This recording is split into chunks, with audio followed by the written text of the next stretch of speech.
So now we have these two kinds of things. We've got hype and we have value. And we can imagine a coordinate system. You've got value on one axis, hype on the other axis.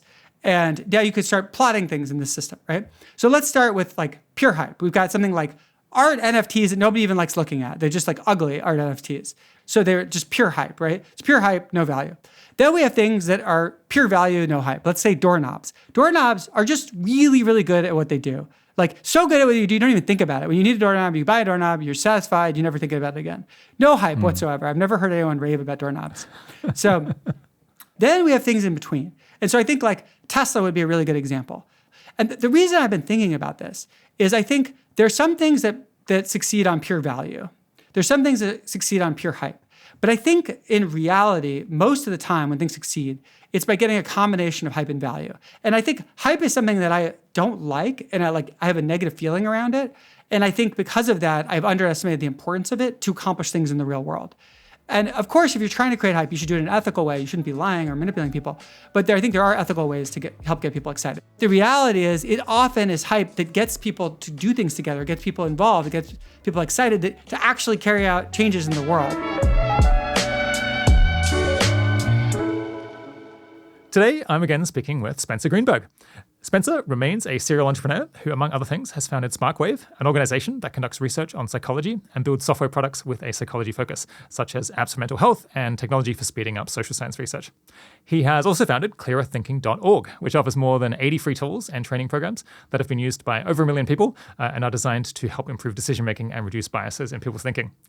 Spencer also hosts the Clearer Thinking podcast, as many of you will know, where he interviews a definitely eclectic range of people about all sorts of things related to rationality and important social problems. His background was in mathematics, and he has a PhD in applied math from NYU with a specialty in machine learning. Thanks for coming back on the podcast, Spencer. Great to be back. Okay, so this episode is not going to have a super deep, comprehensive, uniting theme behind it. I think the theme in my mind is that Spencer Greenberg was incredibly prolific last year, even by the standards of Spencer. I was looking at your website, and you've written dozens of articles and been involved in a number of really interesting research projects, but as usual, but maybe even exceeding your usual standards. And we're basically going to go through a sample platter of ideas that you came up with last year that either seem important or interesting to me, or hopefully both. One thing I've been meaning to ask you for a while is, I think of you as one of the top thinkers who I associate with the US rationality community, basically, along with, maybe Julia Galef, Zvi Moskowitz, Gwern. I guess there's a couple of others. I guess I won't ask you whether you think you're one of the top, but do you also conceive of yourself as kind of trying to spearhead and make workable and practical and useful that tradition of thought? Yeah, I really care about trying to be rational. I think it's just a very deeply rooted value for me. In particular, I think a lot of societal problems stem from what you might call a lack of emphasis on rationality, whether it's things about the way that we plan our society or political tribes or the decisions that companies make or decisions that nonprofits make, et cetera. So I think I really, really care about it. And I also really care about it in my own mind.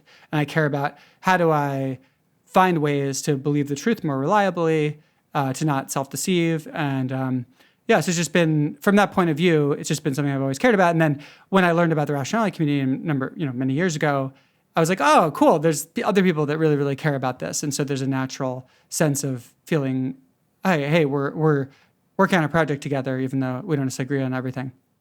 Yeah. The rationality community in my mind is, it's united on methodology and trying to figure out the truth, but extremely varied on conclusions. There's remarkably, but I guess that kind of makes sense if you're someone who's really interested in staking out what you personally think is right, rather than just going along. Then you could end up actually with more disagreement internally than you might if you had a group that didn't really prioritize truth and was mostly prioritizing social harmony. Yeah, and when people are very truth-oriented and also try to resist social pressure to believe certain things, it naturally can lead to a wide range of weird beliefs, right? Yeah. And especially if there's not a social punishment, oh, that was a weird thing you said, right? And then it can reinforce. So, which I think is a good thing mostly, but also can be a bad thing in certain cases. Yeah. All right, let's dive in. Does money make you happy? Okay, so this is a fascinating tale that I've been kind of investigating for a while. And so let's start with some of the earlier research. where people found a logarithmic relationship between income and what you might call life satisfaction. And so let me unpack that a little bit. So if you ask someone a question like, overall, how satisfied are you with your life? And you have them rated on a 0 to 10 scale. Or similarly, you say, okay, imagine a ladder with 10 rungs, and each rung of the ladder is about how good your life is. Where the top rung is the best possible life for you. What rung would you put yourself at, right? So these kinds of methods that are asking about overall life evaluation, I'll call them life satisfaction measures. People have long found that there tends to be a logarithmic relationship between that and income. And what that means is that essentially every time you double your income, you get the same number of points increase from this life satisfaction measure, right? And this has been studied within countries. So maybe not every single country it's this way, but many countries they found within the country, you get this kind of logarithmic relationship. The wealthier you are, the happier you are, but kind of like you have to double your income to get the same benefit each time. And then they've also found this across countries. So if you plot like the wealth of specific countries on a big plot, you kind of find a similar kind of relationship. So that's kind of a long-standing historical thing. And so that's kind of the first part of the story. Okay. Right. So more income makes you happier, but you get declining returns to it. That makes a bunch of sense. What's kind of the next stage of this debate? Right. So then there's this question, okay, people's life satisfaction goes up, but what about how good they feel in the moment? Right? So let's call that well-being instead of life satisfaction. So well-being would be like you ping someone at a random point in the day and you say something like, how good do you feel right now? Or you could ask other questions about their emotional state, like that they, are feeling happy or that they, laughed today or things like that, right? So it's the distinction between their evaluation of how good their life is, which is life satisfaction, and like how good they feel in the moment, which is this well-being, right? And a lot of people assume that the relationship should be similar, right? The wealthier you are, the more your well-being tends to go up. And of course, these are associations, right? So we're talking about on average. But Daniel Kahneman, Nobel Prize winner, former guest on my podcast, Clear Thinking, who's someone I tremendously respect, he published a paper that found really interesting finding that as people got wealthier, yes, indeed, their well-being did go up, but it kind of flattened off. I think it was about like $75,000 a year, something like that. It flatlined. And so they stopped getting any benefit for their well-being on average as they got wealthier. And so this, was big news. It was quite surprising to many people and kind of a big story at the time. Okay. So now the story is, yes, money does make you feel better in any given instant, but it kind of caps out. Above some particular level, seems like it's not helpful anymore. I mean, the thing that might immediately jump to mind is, as you get higher and higher incomes, there's fewer and fewer people earning that kind of amount of money. And also, you're expecting declining returns. So you're thinking, well, the differences between $75,000 and $100,000 might be quite small because both of those are comfortable incomes. So maybe it's just that the study didn't have a sufficiently large sample size to pick up the differences statistically. Is that what was going on? No. So actually, they're working with pretty large data sets, and I think they actually were able to, see this they actually saw this flattening effect, right? So that's where an interesting twist comes into the story. This other researcher, Killingsworth, using a significantly higher quality data set than Kahneman had access to, basically does his own analysis and finds, lo and behold, that actually well-being, much like life satisfaction, continues going up logarithmically. So if you double your income, you get the same unit increase in well-being. And this was kind of a shock because, well, what the heck was going on with the Kahneman paper? Everyone greatly respects Daniel Kahneman. Why would they find such a difference of opinion? Yeah. And what was the reason? Well, okay. So now Kahneman, much to his credit, ends up talking to Killingsworth, and they team up for what's called an adversarial collaboration. And this is something that I think is incredibly valuable for science, and I hope will happen a lot more, where researchers who disagree actually will write a paper together to try to explore their disagreement and see if they can come to an agreement or at least figure out the source of their disagreement. And so they work together on a paper along with Barbara Mellers, who they collaborated with. She does a lot of work on adversarial collaborations. And they ended up finding that actually Killingsworth was correct. Indeed, as you go up in income, there's a logarithmic relationship with well-being. And they try to figure out why was it in Kahneman's data that he didn't find this. And what they end up concluding is that the way Kahneman measured happiness was not very ideal. It was 3 binary variables that kind of get combined together about like, did you feel, basically the variables around, did you feel good? And the problem with it is that almost everyone like said yes on these variables. And that meant that it only really had the ability to distinguish different levels of unhappiness. Because if you were like okay to good, you would just agree to the 3 variables. And therefore, it all was really measuring was like the unhappy side. I see. Hold on. So I think, do people call this top censoring or like the measure caps out, where if you're feeling like kind of content, then you already have the maximum score, so it can't detect you becoming happier beyond that, but going from happy to really happy.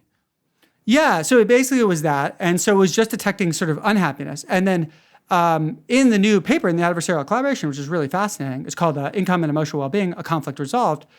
They find that there's this really strange effect with, for unhappy people, you do get this capping out effect. So if you just look at like a certain percentile of unhappiness, let's say the 15th percentile most unhappy people, as they get more and more income, it does actually cap out. It stops benefiting them. We don't know for sure why that is. Possibly it's because when you're at the bottom 15th percentile of happiness, maybe the things that are making you unhappy at that point are, maybe there's a limited ability for income to change them. We don't really know. But basically they found that, it was something about that measure. And indeed, now they both agree that well-being goes up logarithmically with income. I see. Okay, so they found that for people who are unhappy, maybe in the bottom third, at some point earning additional money just doesn't help. And I guess we could speculate maybe those are people who are in unhappy marriages, or they hate their job, or I don't know, they're just in a bad, or they have bad mental health. They have genetic things that make them unhappy. I see. They could just be morose by nature, and unfortunately, beyond some point, money just isn't able to help with problems of that, the typical problems that people in that group have. Whereas if you're someone who's cheerful, then as you get more money, you just find more ways to enjoy your life. That's the basic story? Yeah, and actually, funnily enough, I thought there was a problem with this analysis because I thought, well, if you're studying the relationship between well-being and income, can you really then condition on well-being? Can you say, let's look at the relationship between well-being and income for people who have low well-being? Isn't that going to kind of distort the relationship? And I spent like an entire day analyzing this, thinking that Kahneman made a mistake. I even emailed with him about it. Turns out he was totally right. He for very subtle reasons. Yes, there is a problem with doing the conditioning, but the way he did the conditioning was just perfect, and he it was actually exactly done properly. So anyway, that was a wasted day of my life, but quite interesting. So you learned something, yeah. Yeah, for sure. But the story doesn't end here, and this is the funny thing. So you read this paper and you're like, oh wow, actually there is this logarithmic relationship. It applies both to life satisfaction and well-being. Cool. But being the person I am, I plotted the data because I was like, they released their data, which is super cool. I actually plotted it. And I was shocked what you see when you plot it, which is if you actually plot income versus well-being, it looks completely flat. Like you're squinting at it and you're like, wait, I thought it was going to go up. What on earth is happening? Why is this flat? And the answer is it is a logarithmic relationship, but it's such a flat one that like, to me, the real takeaway, if what you want to understand is not this technical thing about the relationship, but if you want to understand, well, how does well-being change with income? The actual answer is it like doesn't basically. So just to give you some numbers here, it was about a 4.5 point difference out of 100 on well-being. 4.5. 4.5 points out of 100 on well-being. Out of 100, okay. Going from the lowest income to the highest income. Okay. Wow. And so that's yeah. So think about that for a second, how little that is, right? What are the typical scores? Because I guess if you were going from 10 out of 100 to 14.5 out of 100, that would look more impressive, but I'm guessing it's not that. That's a good question. I don't have the typical scores offhand, but it's really shockingly, and you could look at the chart of it, and it's like you just can't even see it going up at all, basically visually. Like you squint at it and you're like, is it even going up? And that's actually a really large income increase. It's like, I think the top income bracket is something like 600,000. So we're talking about a ridiculously large increase in income for 4.5 points out of 100 on well-being. So to me, the top line story is, wow, holy crap, why is well-being not going up when people are getting wealthier? And then the sort of second, then if you want to like dig in further, it's like, oh, and by the way, that tiny increase, that's logarithmic, right? That little 4.5 point increase is a logarithmic effect, right? It's the sort of point that kind of only an academic would care about when they're very deep in a debate with their colleagues on some technical statistical points. Yeah, and I to be fair to the authors, they absolutely pointed this out. They do have a paragraph about this. It's just not what the paper's about. And so it's like, I think most people reading the paper, that's not their takeaway. And they don't see, that plot was not plotted. So, they're just going to come away with the logarithmic relationship. And so I went back and I compared this to life satisfaction. And actually life satisfaction seems to, the overall evaluation of your life, instead of how good you feel at a moment, has a much stronger relationship to income. It depends on how you measure it. The strength of it. But it's, when I was looking at different countries, it looks like it was maybe about 2 points on a 10-point scale as you go from the lower income to the higher income brackets. So almost 4 times the impact on life satisfaction as opposed to moment experience. Yeah, if you think about it from the point of view of what percentage of the scale you traverse, if you think about it in a normalized way, like in Z-scores, I think it was something like twice the strength of the effect. I see. Okay. So do you conclude from all of this that probably earning more money doesn't make you more cheerful, doesn't make you have more pleasurable moments? Okay, so here's the really weird thing. If you think about this, you're like, okay, what are we really showing? We're showing that your moment-to-moment well-being doesn't seem to go up very much at all as people get wealthier, on average, right? Does that mean that we can conclude something like, well, wealth won't make you happy, or what won't make you feel good in the moment? I think it does provide evidence for that. It does provide, at the individual level, I think it should make you question, will you feel happier moment to moment if you make more money? But it doesn't mean that it's not going to. For example, there might be really specific situations you're in where you can be confident that more money will make you happier. Like, for example, if lack of money is causing distress for you day to day, that's probably making you less happy. Or if it's preventing a really important quality of life factor for you, or if you could buy that thing, you could get it. Like, let's say treatment for chronic back pain or something like that. Or, so I think there's a lot of ways where we could say, money actually will make people feel better moment to moment. But I think, interestingly enough, on average, we don't see much of an effect, which is, I think, quite surprising. However, if what you care about is not the moment to moment feeling, but your overall evaluation of your life, there we do see a stronger effect. Yeah, a reasonably strong effect. I feel like this issue crops up among economists and on Twitter, at least in my feed, roughly every 2 years, and it has for my entire adult life. There's always some new update, some exciting claim about this. But something that I find bizarre about it is normally economists and people who talk about this sort of research on Twitter are up in arms about the difference between correlation and causation. And if you ever just tried showing a straight correlation between two things, people would laugh you out of the room and say, like, this is completely lacking credibility. Why would you think that just plotting a straight correlation between this and that shows you anything about whether one causes the other? But almost all of this research, as far as I can tell, is just raw correlation across surveys of how much people earn or how much their household earns and how happy they are. But this never gets pointed out. I find it absolutely strange. And I don't put much stock on it, or I think it requires enormous carefulness in the interpretation, because there's all kinds of ways that money could plausibly make you happy that wouldn't necessarily show up in this sort of pure raw correlation. Yeah, so it's a really interesting question. So let's say you're studying, two variables, let's say, A and B, and you find a substantial correlation. Do you know the causal structure? Like, knowing that they're correlated, does that mean that A causes B? Well, obviously not, right? It could be that B causes A. It could be that C causes both A and B, right? There's a lot of ways kind of out of that it could be that A causes B, which causes A again in a cycle, right? In fact, I once tried to do this for 3 variables. I said, let's say you've got variable A, you've got variable B, and your goal is to predict variable Y, right? So you got A and B, and you want to predict Y, and A and B are both correlated with Y. What are all the causal relationships? And 2 hours later, I was still figuring out new causal relationships. It blew my mind. It was just 3 variables, how many different causal relationships you could have. I have a blog post on this on my website, spencergreenberg.com, where I map out all the different causal relationships. It's really nuts. So there's a lot of reason to think, just because things are correlated doesn't mean that the causal relationship is what you think. However, it is suggestive. If you find a moderate correlation, you could start asking, well, maybe there's a causal relationship, and can we rule out that maybe B can't cause A? And if we can rule that out, well, a little closer to proving a causal relationship, right? But often correlation is confused for causation. Okay, but then there's a completely different thing, which is, suppose you find little to no correlational relationship. Can you conclude that there's no causal relationship? Right? And so I also tried to work this out. I have an essay called When Causation Doesn't Imply Correlation. And it turns out there's some interesting cases where you can have little to no correlation, but still have strong causation. But there aren't that many cases, and you can kind of rule them out to some extent in some situations. In other words, you can kind of work your way through the list and be like, well, could it be this? Could it be that? And so I'll give you an example. Sometimes there are systems that are in equilibrium on purpose, like let's say a thermostat, that's heating your apartment. It's in equilibrium on purpose. When things are in equilibrium on purpose, you can have causal effects that don't lead to any correlation.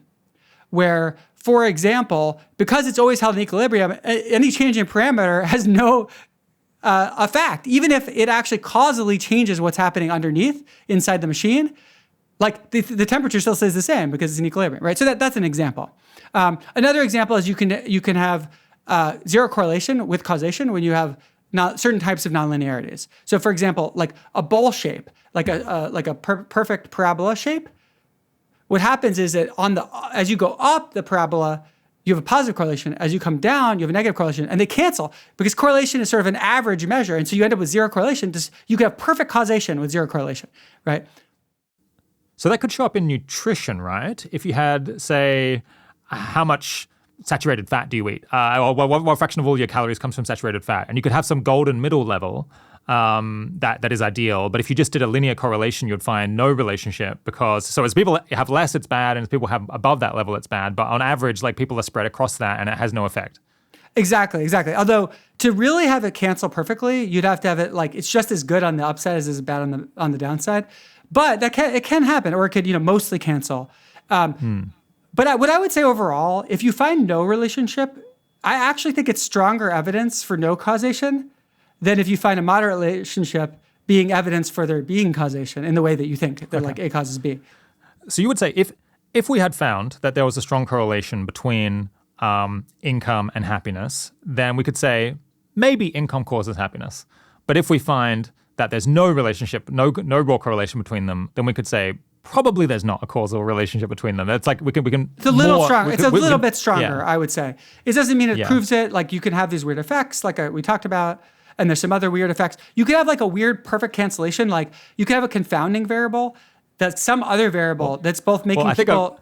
I think I want to offer one of these because there's a really obvious way in which you could have no correlation here, even though all else equal, money does make you happier, which is that people face this lifestyle choice between going and getting often like jobs where they work long hours in unpleasant work in order to make more money, or do they take an easy job that doesn't pay very much and work fewer hours and enjoy more leisure.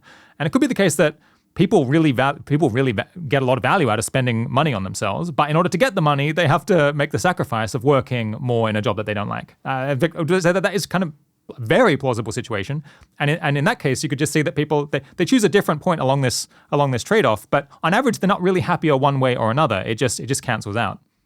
Right. So if it were the case that people like when they go get money, they take on jobs that are so unpleasant that they nullify the income increase, that would also lead to the same effect. Again, it would have to balance very perfectly. And that's why it's sort of, you might think these cases are not as likely because you'd have to get that very lucky perfect cancellation. You know what I mean? Where it's like the amount of extra income just is offset by the amount of like extra stress, right? Well, but it's possible. Yeah. But you might think if it was really the case that people just did not get anything out of spending more money, you might expect that there'd be a negative correlation. Because the people who have more income are working more. Or there's surely a correlation between income and hours worked. And if money was truly so useless, then they would be less happy. As you might expect, the person who's working 80 hours a week in some soulless corporate job. But evidently, like they're doing, the data suggests that those folks are at least doing okay, and there must be some reason for that. Yeah, it gets tricky. And I think it depends also on what do you actually care about? Do you care about whether if you were going to randomly give someone money, they'd be happier? Or do you care about the average effects of going and seeking more money, right? Yeah. Because if we think of this as the average effects of going and seeking more money, it's a little bit or let's say successfully seeking more money, that's a little bit more true to what the research is showing than it is true to what if you injected someone with random money they didn't have to do anything for. Right. I mean, I suppose people apply it to different things. And I guess this does suggest that if you're a typical person going and changing your lifestyle in order to try to earn more money, to become the kind of person who earns more money, probably delivers pretty small, gains to life satisfaction, not really that much gain on experiential lifestyle. But I think some people look at this and they say it's not valuable to increase productivity or GDP per capita because, like, look, money doesn't make people happy. But in fact, if we could, as a society, just produce much more without having to work harder, it might be that would actually deliver pretty substantial well-being gains, because then we wouldn't have this offsetting effect of needing to work longer hours to get the money. Yeah, and I think on the GDP question, there you get into a huge mess of positive correlations that are hard to interpret, because GDP per capita is correlated with like almost every positive thing you can imagine about a country. And like, we don't know how that web untangles, right? To what extent is it the GDP per capita going up that's causing all these positive things? To what extent is it a consequence of some of these other things? Is it good governance leads to both GDP per capita increase and well-being increases? But yeah, so that's a very complicated one. Yeah. Okay, so there's a totally different, so that's pointing in one direction. Actually, there's something that jumps out to me that points in the exact opposite direction, which is in general, across people, like, positive things tend to come together. And that's because, like, positive things often cause one another in a very complicated web. So even if it was the case that money didn't really make people happier, being healthy, I think we know, does make people happier relative to, like, being in chronic pain or being stuck in bed because you're dealing with, long COVID or something like that. So health makes people happy, and health surely also makes it possible to earn more money because you have the energy just to go out and get a job. And, like, ill health surely interferes with your career, at least if it's serious ill health. So, and there's going to be lots of other examples like this, like, having had a stable household with loving parents and so on, probably that causes you to be happy through one channel, probably also is good for your career because you'll have greater confidence, you'll have had more opportunities to learn as a child, on and on and on. So, given that you've probably got all of these different causal mechanisms that you would think would create a spurious relationship between happiness and income, why isn't the relationship larger? It actually is like a more shocking mystery. It's a great observation, yeah. And honestly, I'm like, now I think that my best guess is just that there isn't that strong relationship between successfully seeking more money and having higher well-being. I don't really understand why that is. I think it's probably true, but it's a kind of strange mystery. And it also is something that we didn't really know much about as a society. So it's like one example, we actually have more good information than we did a little while ago, so it's nice. It feels like there's some progress being made, even though there's a lot of mystery there. Another thing that could be going on that might help to unravel why there's not a stronger correlation might be that there are personality differences between the kinds of people who care about money and place value on money and seek money and those who don't.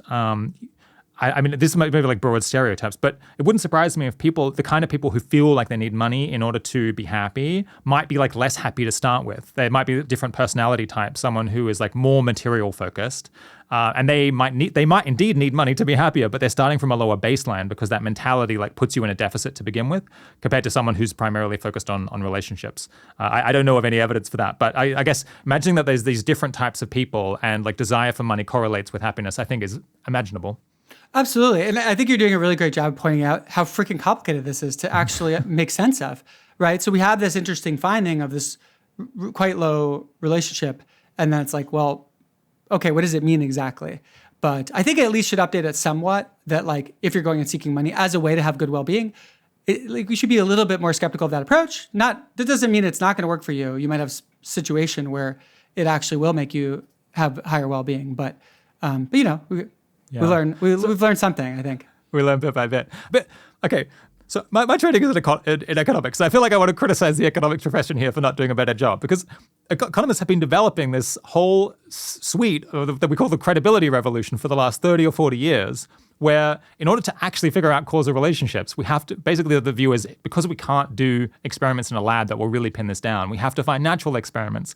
And something that would truly be more convincing about this would be to find a case where people, for random reasons, end up getting a salary increase versus other people who, in the same job, for basically random reasons, like, it could be like a tax credit or something, exactly. Some, like, policy cutoff, like their birthday. If you burn on the 1st of February, you get more money. If it's like a day less, then not. Or you're, like, just above the cutoff for a salary increase on some performance metric versus someone who is just below. Okay, so there you've got randomly allocated additional income, basically. Does that increase your happiness? That would actually, I feel like I would find that persuasive in a way that I don't find any of this like correlational, longitudinal, cross-country stuff to be very compelling, personally. Yeah, that would be really great. That'd be really great. I'll tell you why it's so hard to do.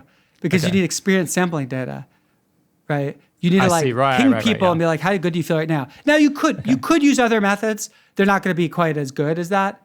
Like, you could ask people, like, okay, think back to your whole day today. How good did you feel? Or something like that. But usually, well, I would say the most robust way to do this is you ping people at random points in the day. That is a really big pain in the ass, and probably not the kind of thing economists are doing. I see.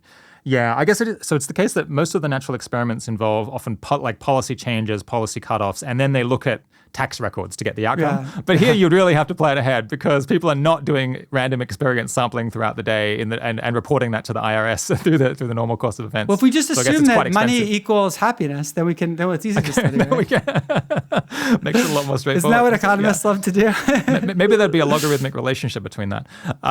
Okay, new topic. You have this concept of hype versus value. Tell us about that. Yeah, so this is something I've been thinking a lot about lately, and it's partly because of a personal failing of my own. So let me lay out this idea of hype versus value. So value, I'm referring to intrinsic values. So the things that people fundamentally care about for their own sake, not as a means to other ends. So it could be like your own happiness, the flourishing of your loved ones, being honest, believing true things, learning, things like that, right?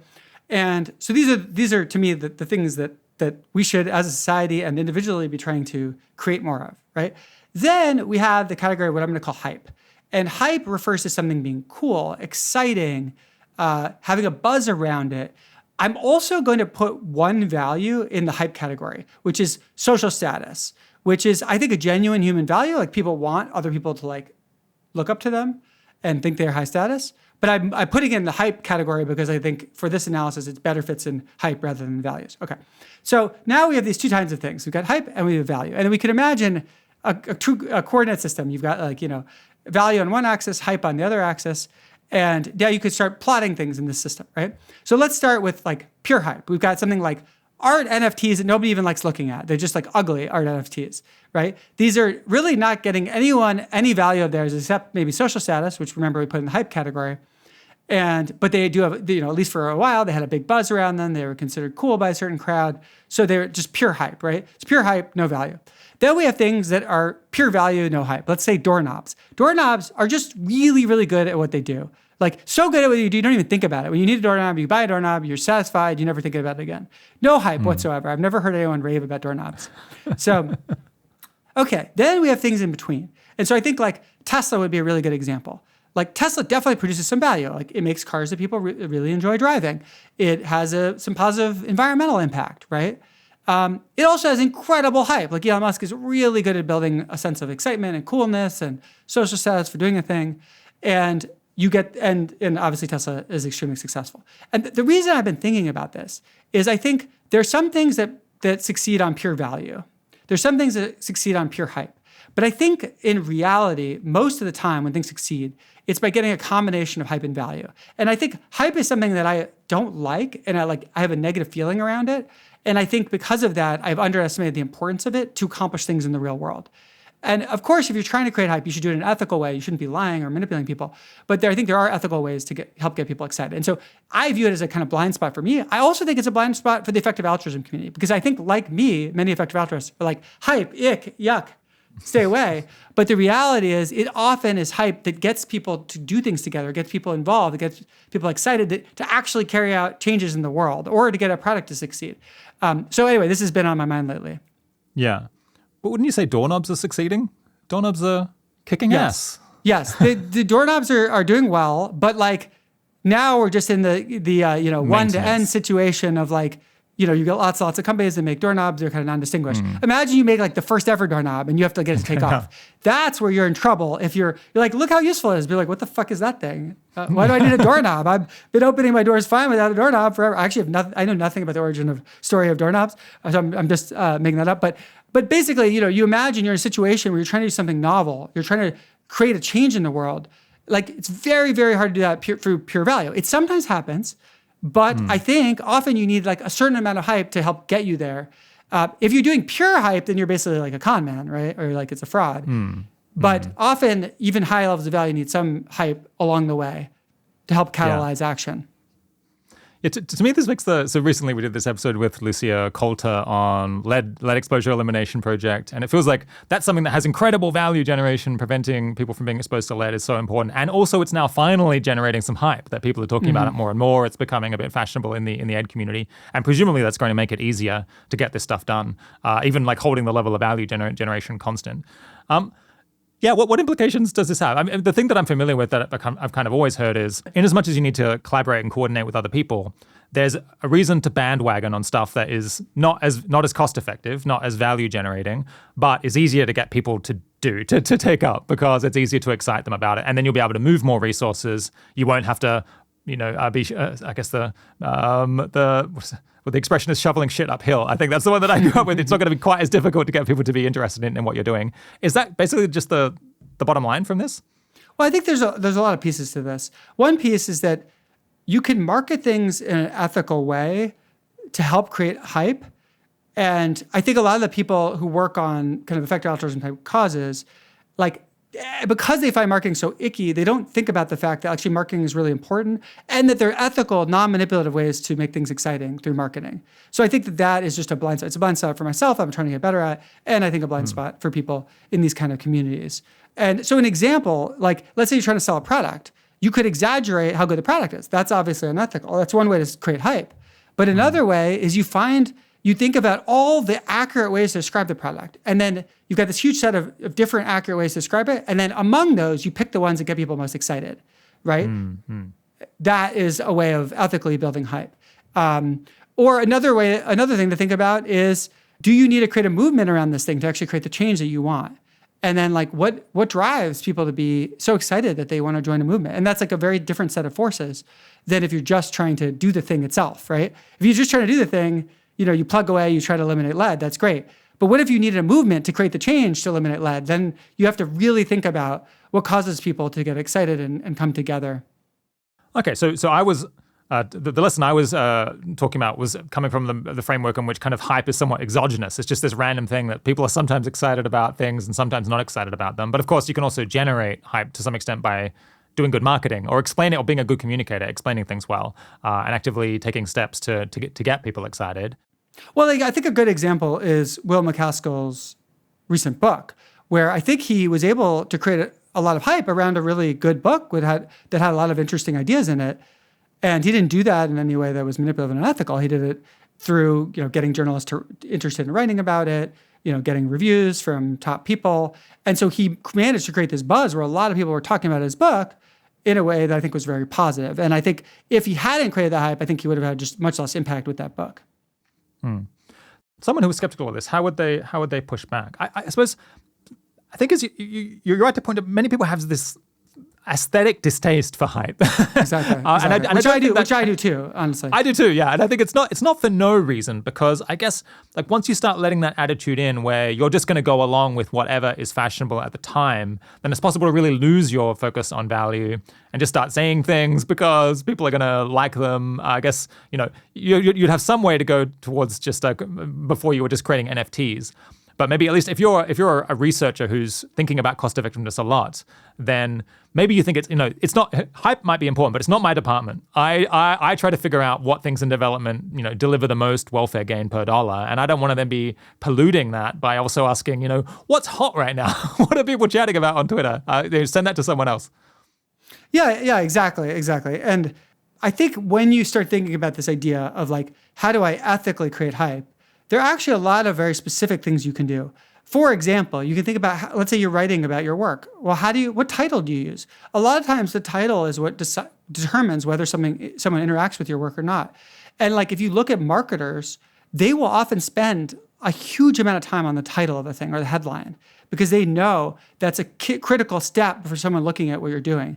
So there are marketers that say that they'll spend 30% of their time just working on the headline, which seems insane, right? But it can be that important for getting something to spread, right? So that's one example. It's like, let me, without being dishonest, let me get the perfect headline that gets people excited about what I'm doing. Another example is like when you present the information, are you going to present a 50-page report, Or are you going to present a 50-page report, but the first page is a really nice summary that's really easily shareable and has the most interesting things right up front. So if someone only has 1 minute, they could still learn about your thing and get excited about it. They don't have to go, read through so many pages to start getting excited about what you're doing. Yeah, I guess going with the lead exposure example, our title for that interview was "Preventing Lead Poisoning for $1.66 per Child," which, from a research point of view, is insanely oversimplified and probably would irritate some people, but also like puts very front and center. I don't know whether that was a good title, but it puts very front and center what the value proposition is meant to be. Well, at least you didn't say, "You won't believe this one weird trick to prevent children from dying." Look, I think people have a negative reaction to hype for good reason often, because there's many things in our world which are pure hype, and they're really icky and disgusting. They're essentially tricks. They get people to buy into things that don't work. They allocate money to people that are lying, right? And that's really, really bad. And so, the ick reaction is not unjustified. It's just that there's a way to do hype ethically and well, and and I think it's important. It's important when you're doing something that involves getting people excited, which not everything does, but many things do. Okay, new topic.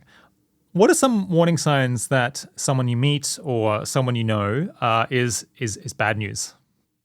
So we did a little qualitative study where we had 100 people answer the following question, just in an open-ended format. They could say anything they wanted. And we asked them, what signs do you look for that help you identify people who are likely to be untrustworthy or who are likely to hurt you if they become a close friend or partner? And we then took all their responses and we kind of synthesized them to look at what are the patterns of what they're saying, where like multiple people are saying the same thing. And we kind of broke down each of the things that were patterns into kind of discrete signs to look out for. And I thought it was pretty interesting because I wasn't sure if I was going to agree with what people said, but I found out really I did agree to a very large extent with what people end up producing. And they also got me through their answers to get me to think about things that I may not have thought to put, but I'm like, oh yeah, that actually is a pretty good thing to look out for. Yeah. What were the headline findings? Yeah, so here are the kind of patterns that emerged. And before we get into them, I will say almost everyone will sometimes show these patterns. So the idea is not if someone ever shows one of these patterns, they're bad news. It's more like, think about it as a continuum, right? If someone repeatedly shows these patterns to a strong degree, you might question whether that they're a safe person or whether they might be untrustworthy or hurt you. So let's dig into the specific things. So the first set of patterns are around things you might call like dangerous psychopathy or malignant narcissism. And so the things like you notice that the person seems to be manipulating you or other people. You notice that they're inconsistent, like they'll say one thing one time and a different thing another time, or you catch them being dishonest. And again, it could be to you, or maybe you just see them being honest with other people, right? A self-centeredness where they seem much more interested in their own interests than in other people's interests. Quick, very intense anger, so they suddenly become enraged. And then finally, lack of empathy. And I think what this cluster is really getting at are two personality disorders, antisocial personality disorder and narcissistic personality disorder. And I will say, not everyone with these disorders should be avoided. Like there can be people who are good, ethical people who have these disorders, especially if they understand that they have these disorders, they're seeking treatment, they're working on themselves, they have other compensating factors that help them avoid some of the dangers of having these disorders. But when you have someone who has these disorders to a strong degree, they're in total denial, they're not working on it at all, it can pose quite a bit of danger. Be on your guard. You should be on your guard and just be careful and know what you're getting yourself into. There's this classic idea that on a first date you should see whether the other person is nice to the waiter at the restaurant, and if they're a jerk to them, that's a sign that they maybe don't care about people who aren't in as a stronger position of power as them. And I guess I'm not sure, maybe this falls into another cluster you're about to mention, but it seems like it might fall into that one. Yeah, well, you could see that being like lack of empathy, for example. It could be a sign of lack of empathy. Yeah, so this is one set of things to look at. The second cluster is around immaturity. And so this would be things like extreme emotionality, like the person gets extremely upset over very minor seeming things. The person seems to avoid topics when they're upset. So instead of like telling you, oh, that bothered me, they just like won't talk about it, they'll shut down. They have really poor communication. Lacking responsibility or accountability, like maybe they mess up, but they refuse to apologize, or they just won't take any accountability for what they did. And in general, poor handling of relationships. Like if you see they have a bad relationship with everyone else in their life, like that's not a great sign. And And I think this immaturity category, maybe it's not as potentially serious, but I think it really can be a red flag in relationships where you could get in a really bad pickle where someone do something that's harmful, but then they don't take responsibility for it, or they'll be really angry at you about something that maybe you did a really minor mistake, but it wasn't that serious, according to relatively objective third-party observers. But this person's extremely upset about it, but then they don't even tell you, and they're just simmering with rage at you. So there's a lot of things that I think can come out here that actually I do think it's a pretty important cluster. Could make someone a difficult colleague as well, I imagine, if you can't have frank conversations about what things have gone well and badly. Okay, Absolutely. So that was second cluster. What's there's a third, right? The third and final cluster is a pettiness cluster. So this would be things like they talk negatively about a lot of people, for saying negative things about their other friends to you, gossiping in a way that's harmful, where they're spreading information that could hurt people, and extreme judgmentalness, where they're like, oh well, that person sucks because of this little minor defect. So this category, the pettiness, I don't think I would have thought of this category, but I do see why it can kind of be insidious, where someone can be causing harm in a social group through these kind of behaviors. Yeah, I wonder whether it indicates that people might do that as part of their social positioning. So maybe they're trying to undermine the status of other people in a group in order to big themselves up in relative terms, and that's not very. I mean, of course, everyone has done that at some point in their life, at least once. But it's maybe not a good thing to be doing on the very, very regularly. It's trying to raise your own position by dragging other people down rather than delivering value to people around you. Yeah, it's almost like a negative sum kind of behavior where you're damaging other people's reputations in a way that. Clearly, we don't want everyone in society doing that. That would just be, It seems like that would lead to very bad outcomes. So those are just three categories to think about. Again, none of them are hard or fast rules. They're all on a spectrum. But if someone is showing these kind of manipulative or very self-centered or very sudden rage kind of behaviors, that's in the first category. They're showing a lot of immaturity, failure to acknowledge their mistakes, really bad communication, seem to be fighting with everyone in their life. That's the immaturity category. And then finally, the pettiness category. Just things to be on the lookout for to help you avoid people that might hurt you. So I think it would be, I kind of had the reaction, this is just a survey, right? Is this really a good research methodology in order to figure out what are good red flags that people are looking out for? Maybe we should be seeing more sophisticated papers. But what would you say to that? Do you think this is a useful research methodology? It's a good question. I really didn't know how it was going to turn out. I didn't know if I was going to be this is junk. But actually, for me, I actually think it seems like sound and wise advice when I read it. So that convinces me that maybe there's something to this. I suppose you could argue, people have a lot of personal experience. And what we're looking at here is not things that were just one person said it. We're looking for a pattern of a bunch of people are noticing the same pattern and noticing the same signs and then raising that. So we're kind of trying to tap the wisdom of the crowd. Now, I think it would work. This kind of method will work in cases where, on average, there is a lot of wisdom that people develop. It wouldn't work in cases where there's a lot of systematic bias in what people, in people's perceptions, right? In systematic bias kind of situations, you're just going to reflect the systematic bias. But I don't think any of these categories are that. I don't think any of these category things where you're like, oh no, people are wrong. That actually isn't a problem. You should just not worry about pettiness that. Is actually great. Yeah, exactly. Well, I'll actually go out and say, I think this is an outstanding research methodology for this question. Okay. Because, I think, and the important thing to notice is that here we're not trying to discern causal relationships even. We're not trying to figure out the deep thing that is causing things to go wrong. We're just asking, things went wrong. What things did you see before that? What would have helped you to predict this outcome, or what things correlate with it? And if you're just trying to predict, you don't need to ask any deeper questions. Simply looking at the raw correlation is sufficient, because even if it's the case that pettiness itself isn't bad quality, it merely correlates with something else that suggests that someone's going to have a toxic effect on your life. It's still a great predictor, right? So I think I'm fully bought in. The predictions is so much easier than figuring out causality. It's so amazingly easier. Yeah. Do you think of this as a key life skill? On the show before in previous interviews, I think we've sometimes listed what are the key ways that your life can go super wrong, and said you should really keep these. Sometimes people really go off the rails, right? And there's really only a few ways that happens, and you should be aware of those and steer very clear of them. And I guess one of them was commit a crime or some other like severe wrongdoing against others, even if it's not technically a crime. Drug addiction, and I guess not all drugs are created equal in that. There's some that have a pretty bad track record.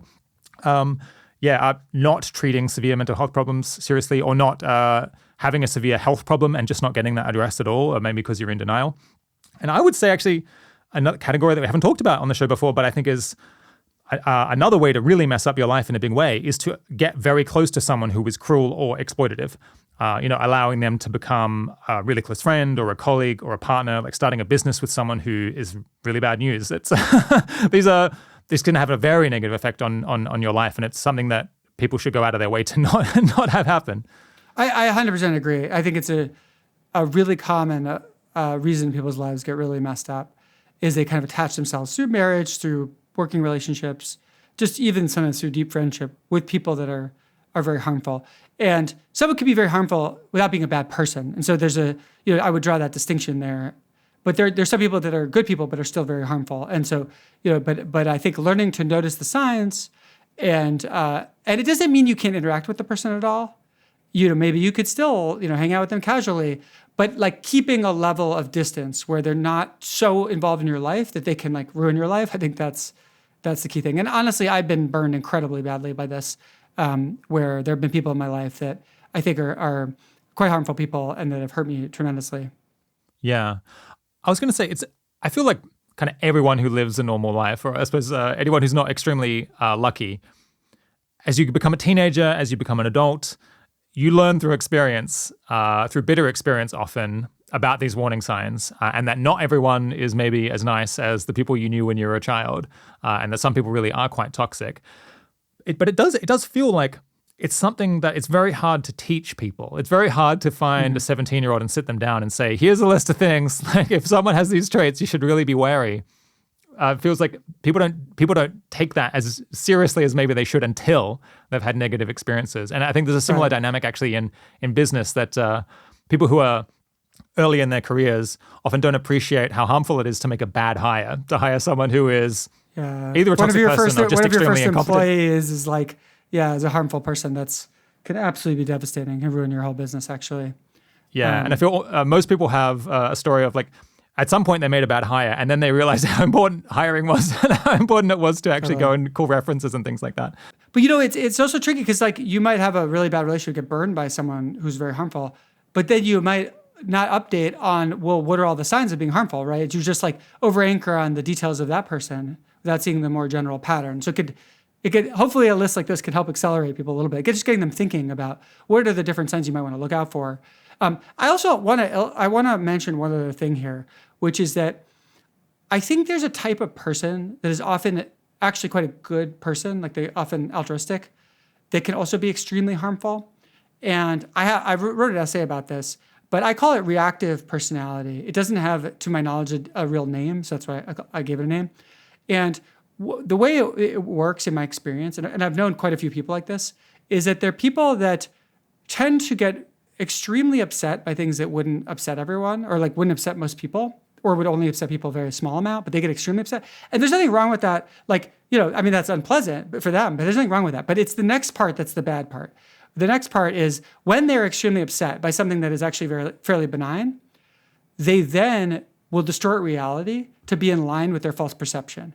So they'll be like, I feel so upset, this person must have done this incredibly horrible thing. And then they might go spread rumors that person did a horrible thing. Or I feel so angry that you must have, you must really hate me. And then they'll like be convinced that you hate them, or, things like this. So this is something that I would just add to this list of like, if you notice a pattern of someone getting extremely emotional about things that almost nobody would get extremely emotional about, and secondarily, they then distort reality to make reality fit this emotion, that would be another thing that I would point to that's not necessarily captured in this qualitative list.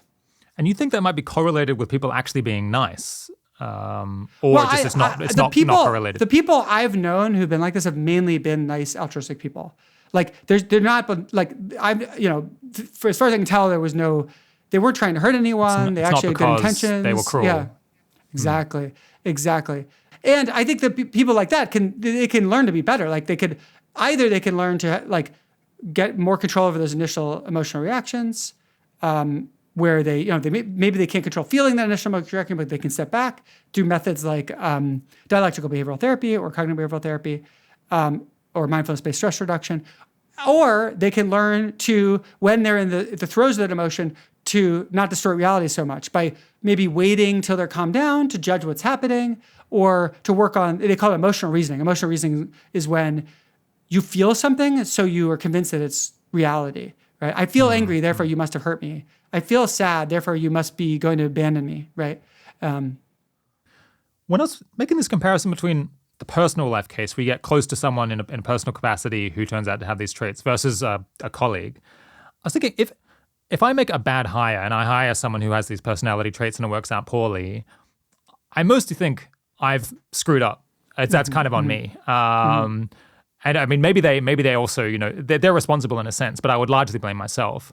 I think in a personal capacity, sometimes it's harder to, people would, that's not the natural reaction. If someone behaves very badly in your social circle, you mostly think they suck or that, it's their responsibility that they did this stuff, rather than blaming yourself for having them in your life. And I wonder, because we can like externalize the responsibility for the bad actions, and indeed legitimately, if someone's done something wrong and cruel, then it is their responsibility, but we can have more effect. Like we can't change people very much at all, basically. It's like very hard. The thing you can influence is who am I around? So just as you can influence who you hire or don't hire in a company. So I wonder whether it would be useful to, whenever someone is toxic, to say, well, kind of it's bad that that's the case, but the key thing here is that I am responsible for myself and I shouldn't have them in my life, and I need to figure out how to get them out of my life. Yeah, it's interesting. Like I wouldn't advocate people blame themselves if someone mistreats them. I think that could be a bad dynamic. Like it's not your fault someone mistreats you. However, your steps you can take, the wise way to behave is to avoid those situations. Like I think a good example of this would be like, if someone goes to extremely dangerous neighborhood and they're walking around solo at night where a lot of crime happens, it's not their fault that they get mugged. However, it would have been wise to take precautions, right? It's the same kind of thing. Like it's not your fault that someone mistreats you, but the wise thing to do is to try to notice these signs. And I think an exercise that you can do that can be very valuable is to think back in your life for people that really, really hurt you, or people where you're like, yeah, you kind of regret that you ever came close to that person, and think about, were there signs? And what were the signs? When did we be aware of them? And then reflect on what's the generalization of those signs that you can help protect yourself in the future. My guess is that they will tend to fall into some of the buckets we mentioned today, but there may be other ones that you pick up on as well. Okay, new topic. Integrity and reproducibility in science research, which I think is actually something we've touched on in all three interviews that we've done before, and I think justifiably so because it's super important. I heard you mention, I think on your own show a while back, that studies for which the methodology is pre-registered are now being replicated. I guess there's been enough of them now that we can do replication studies to see whether pre-registration of methodology is working. And it seems like they are, that it is working, because pre-registered studies are replicating at about the rate that you would expect if everything were going smoothly, which is to say at reasonably high rates. Are you talking about pre-registration or registered reports? Pre-registration. Okay, so just to clarify the listener, pre-registration is before you do a study, you declare in a document exactly what you're going to do. Like, I'm going to do this exact thing, and here's how I'm going to analyze my data. And the idea is to try to bind yourself so that you can't do like fishy stuff later to get the result you want. However, it's okay to do different analyses than you planned. You should just acknowledge that in the paper. You should say, we thought we were going to do it this way. Here's why we decided not to do that. That's fine, right? So it's not that you can't change your method. It's just that you're binding yourself. You have to say if you did. To say if you did, change it, right? Register reports are a different thing. Register report is where you submit to a journal before you run your study. You submit to them saying, here's what I'm going to do. Please evaluate my paper and accept or reject it. And then if you accept it, I will then go collect my data and analyze it. But you've already kind of pre-confirmed you're going to publish it. And what's really nice about a registered report is it removes the weird incentive to have the results turn out a certain way. You're going to get your publication, whether it comes out positive or negative or whatever you find. And so now you can just, you don't have that weird incentive pushing on you. You can just focus on whatever the results really say. Yeah. So now I realize I've been conflating these two things in my mind. I guess they are somewhat related. They're related. They're related. Like registered report involves pre-registration, but it's more than pre-registration, right? Yeah. Oh, well, tell us. So how are they panning out? Have I understood right that it's making a big difference? I can't recall the exact number I cited. I don't know what that was. My vague recollection is that registered reports actually replicate at pretty good rates. Like it does seem to substantially improve replication rates. I don't know about pre-registration. I don't have a recollection of the effect of that. Now, one thing I will say that's kind of tricky about pre-registration is that the reality is nobody holds you to them. So people pre-register and then they don't do what's in their pre-registration plan sometimes, right? And then nobody mentions it or says anything. So that's a little bit tricky. And we know that in part because we sometimes find that in our replication project called Transparent Replications, where we go replicate new papers coming out in top journals with the goal of shifting incentive. So when a new paper comes out in Psychology, in the Journal of Nature, or the Journal of Science, we'll go do a quick replication to see if it holds up and to make sure everyone knows whether it holds up or not. We find sometimes people don't follow the pre-registration plan. That's something we ding them for. We've got 3 different ratings we evaluate, and one of them is our transparency rating. And so if they didn't stick to their pre-registered plan, they're going to get penalized for that.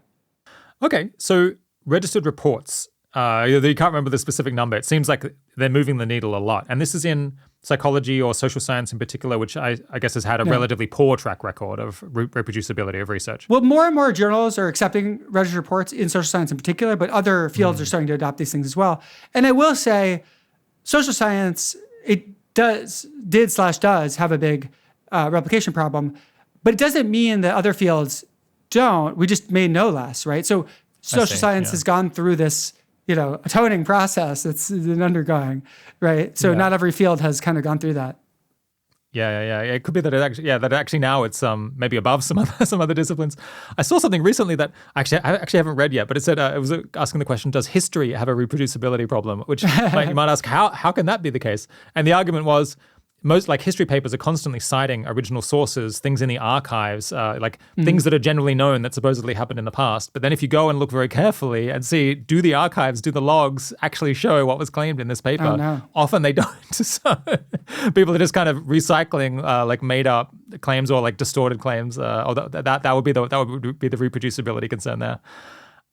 If registered reports are If it does turn out that they're replicating at roughly the correct rate, does that mean that we found a big solution or a massive part of the solution to the credibility of science, and this is the direction that we should go, and this is something that people should be campaigning for? Yeah, I think it is going to be part of the solution. However, I don't think it's all of the solution for a few reasons. One is that replication is necessary but not sufficient for good research. And so for our Transparent Replications project, we have these 3 ratings I mentioned. So one is on transparency, one is on did it replicate or how well it replicated. The third, though, which I think is really important, I think people don't really talk about, is we call it clarity. And it's essentially, did the paper claim things it didn't show? To what extent are their claims the things that they actually proved? And you might think, well, isn't that a rather minor detail? Of course they're going to say the things that they proved, but no, not so. Often papers claim things they didn't actually show. And this is actually, in my view, a huge, huge problem. And so even if something replicates, it may not mean what it claims to on the tin. And there's a big incentive to make it seem like you showed something really interesting and important, even if you showed something kind of boring and trivial. Yeah, I think you mentioned this in our last interview, and you called it, I think, importance hacking. Where, exactly. So this is an analogy to p-hacking, where it's people might do the statistics and the experiments all correctly, but then they'll find some way of presenting what they've done as having much more practical real life implications than it possibly does, and this is ubiquitous. Yeah, it's quite common, and so I would say registered reports doesn't deal with that issue. The other thing that I think is important to acknowledge about registered reports, not all research should be working this way, where you can just kind of up front say, here's exactly what I'm doing, here's exactly how I'm going to analyze it. So I think we really need to distinguish between exploratory research and confirmatory research. And registered reports are really good for confirmatory research, where you can lay out exactly what you're trying to confirm. For exploratory stuff, it just doesn't work that way. Often, you want to collect a whole bunch of data, you want to analyze a bunch of ways, you develop hypotheses, you might not even realize what your hypotheses are, you just know that there's something interesting in that vicinity and you want to explore it. You mentioned your Transparent Replications project, which you just launched around the time that we did our last interview. And I think back then you'd tried to replicate three psychology papers that had appeared in Science and Nature, two of which you did manage to replicate and one which you didn't. How's it gone in the last year? Yeah, it's good. So we have a whole bunch of replications in progress that we haven't released yet. But on our site, we've got 7 so far. And one of our big priorities has been going faster and faster with the goal of eventually being able to really exert a strong influence on incentives, ultimately, to really say, this is really great research, everyone should trust this, and hey, this research didn't hold up, and try to make it so that you have an incentive to publish in a different way. But yeah, so we've had a mix. So interestingly enough, a bunch of papers are being dinged substantially for clarity. Like we had one paper that had perfect replicability, but 5 out of 5 stars in our system, but only 1 out of 5 stars on clarity. That's a kind of a pattern we're seeing is that, yeah, we're getting a bunch of stuff replicating, but it doesn't necessarily mean that what they're claiming about it is actually true. Yeah, what was the clarity failure in that case? It depends. So obviously we're finding different kinds of clarity failures. There was the one that I'm mentioning. It's called relational diversity in social portfolios predicts well-being, and it's this interesting idea of, does it matter for happiness how many connections you have of different types on top of just how much time you spend with people, right? So some people, like, they might have lots of social time, but it's just with like friends. Other people, they might have the equal amount of social time, but it's with friends and family and colleagues at work, right? And so this idea of this portfolio of different types of social relationships, this relational diversity, they found that it predicts well-being, right? And we actually replicated that. We totally replicated their result, which is fascinating. We also found that they did their analysis wrong. So, but fascinatingly enough, when we corrected everything and kind of worked out all the kinks in it, we did find their effect. So that was the really fascinating thing about it. So we had to give them pretty bad clarity because what they were saying about their work, it wasn't quite correct. But it turned out to replicate. They were right in the end anyway. Yeah. What do you think? Were they engaging in some sort of p-hacking situation where they were changing the analysis to get the paper published in a good journal, or do you think they no? Just messed because up? They would have, if they'd done it correctly, they would have gotten the result right. Okay. they wanted. It was just a mistake. I think it was just they got lost in the weeds on some complex analyses, and luckily enough, we caught it and corrected it, and hey, the result holds up, so good for them. So I don't know, but there are other kinds of these kind of clarity issues. Like that one is not typical, right? That one is like they messed up the analysis, but there are other kinds. For example, we've had cases where they use a really complex statistical analysis, and if you do it exactly the way they do it, you get their result. Great. But then we ask ourselves, okay, well, this is a really complicated method. We don't have a good intuition about what it's really doing. What's the simplest way you could validly analyze this hypothesis, right? So what's the simplest valid analysis? And we do it that way, and we were like, holy shit, all of this important stuff was hidden by the complex analysis. The meaning of the result is not what you think it is. Okay. Yeah. Is it possible to explain quickly enough what the difference is? Yeah. Well, I'll give you an example of a real result we found. Basically, it was kind of a fascinating result. They found that there's 3 different views about where wealth comes from. So off the top of my head, I think they were like, does wealth come about from corruption? Does wealth come about from hard work? Or does wealth come about from like just from pure luck? Like it's just lucky who gets wealthy.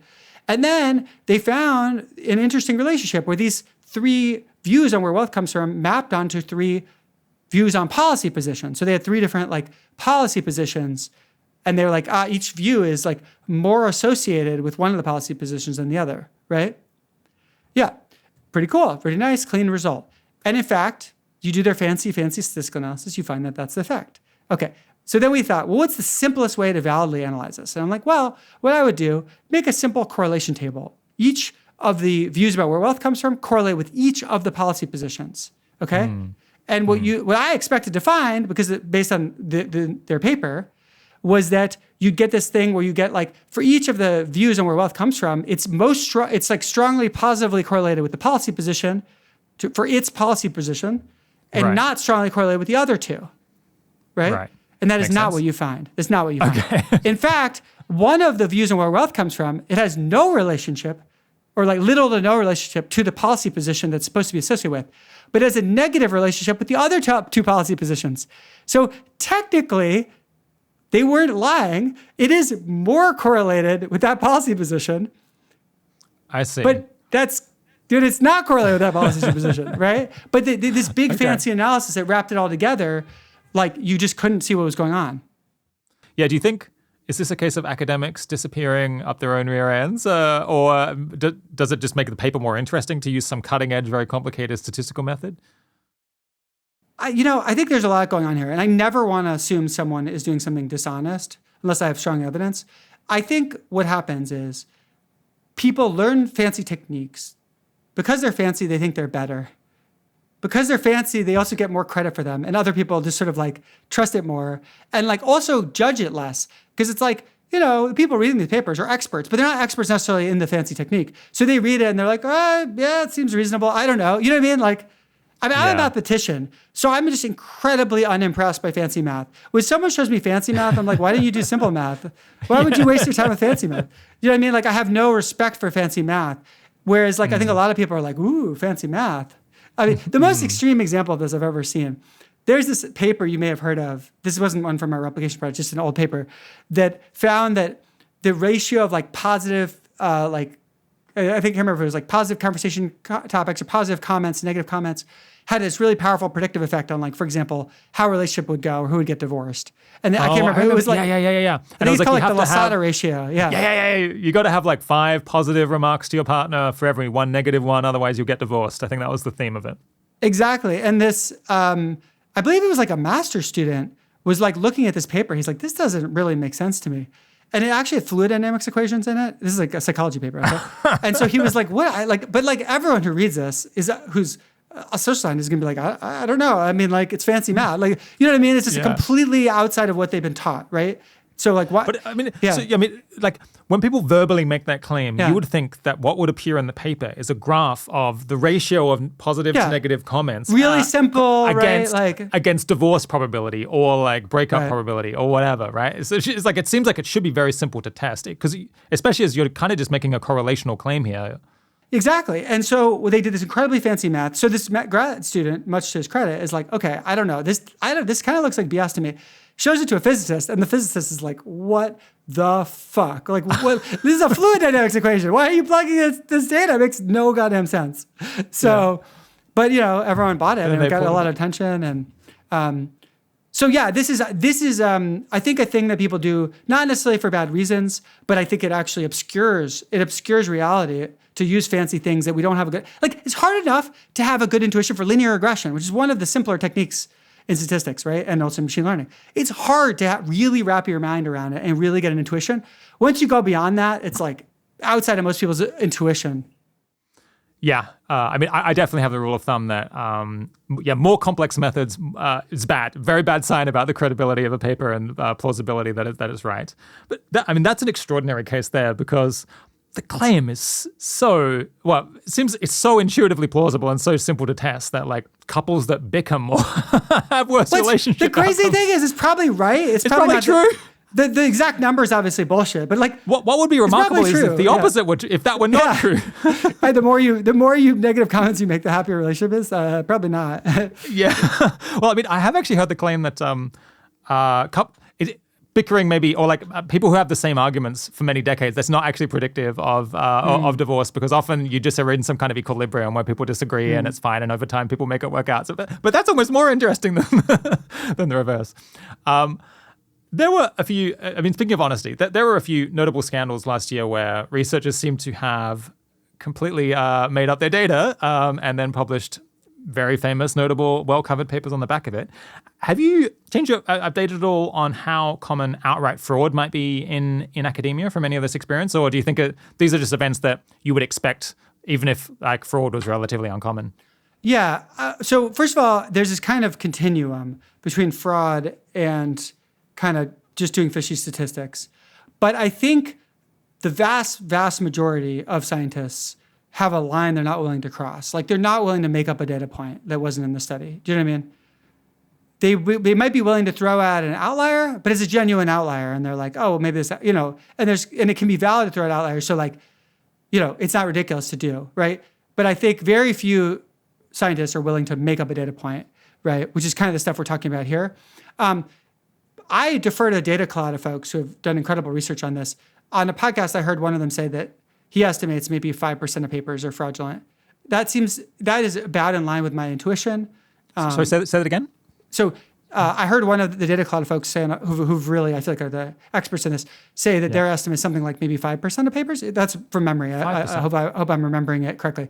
Might be fraudulent. That would be something around my guess. Would be 3 to 6% maybe of papers. So I don't think it's the biggest problem in science, honestly. Like, it's very disturbing. The right rate of it should be much lower than that rate, but I don't think it's the biggest problem by a long shot. Okay, so it's, I mean, compared to papers that use fishy methods, that's very small. But on the other hand, people who are able to just completely make up data points can produce outrageous findings that could, and presumably you don't make up your data from whole cloth in order to show something as boring as people who argue are less likely to stay friends. You are presumably doing that because you want to show something more interesting. So like the more interesting, influential claims might be disproportionately likely to be fraudulent, I would guess. Well, it's funny because one of the people that is like proven to have committed fraud in social science, they said that they would first come up with a hypothesis they thought was true, and then they would make up the data, which is it's interesting because it's like, it wouldn't be surprising if some of their effects are actually real, but they just didn't. It's just they could more quickly just make the data up. Like if you have no scruples and you're just willing to game the system maximally, you're just like But yeah, it's an interesting question. Like, I do think that the more surprising the finding from our intuition, the higher the probability the finding is not true. However, the weird offsetting effect is the surprising findings are the useful ones. So like if everything just completely agrees with your intuition, like what have you really learned, right? So it's sort of like, it's funny, in that fringe of some really surprising stuff, that's where the most is to be learned, but also the highest probability that the result is BS. Okay, let's switch on. One of your approaches to life is to maintain a list of principles that guide your behavior. Why do that? Yeah, so first I want to define what I mean by principles. So I think there's a lot of different words people use that can kind of get mixed together. And I try to be precise about them just to avoid confusion. So I think of values as the things your intrinsic values, the things you fundamentally care about, you value for their own sake. A principle, to me, is a decision-making heuristic.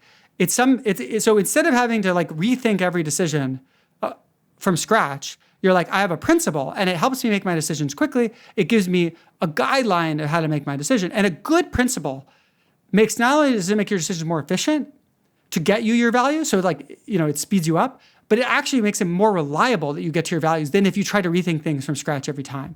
And so a good principle can help orient you on cases where maybe your willpower wouldn't be there, or where maybe you might second guess yourself and actually not do the thing that's most valuable.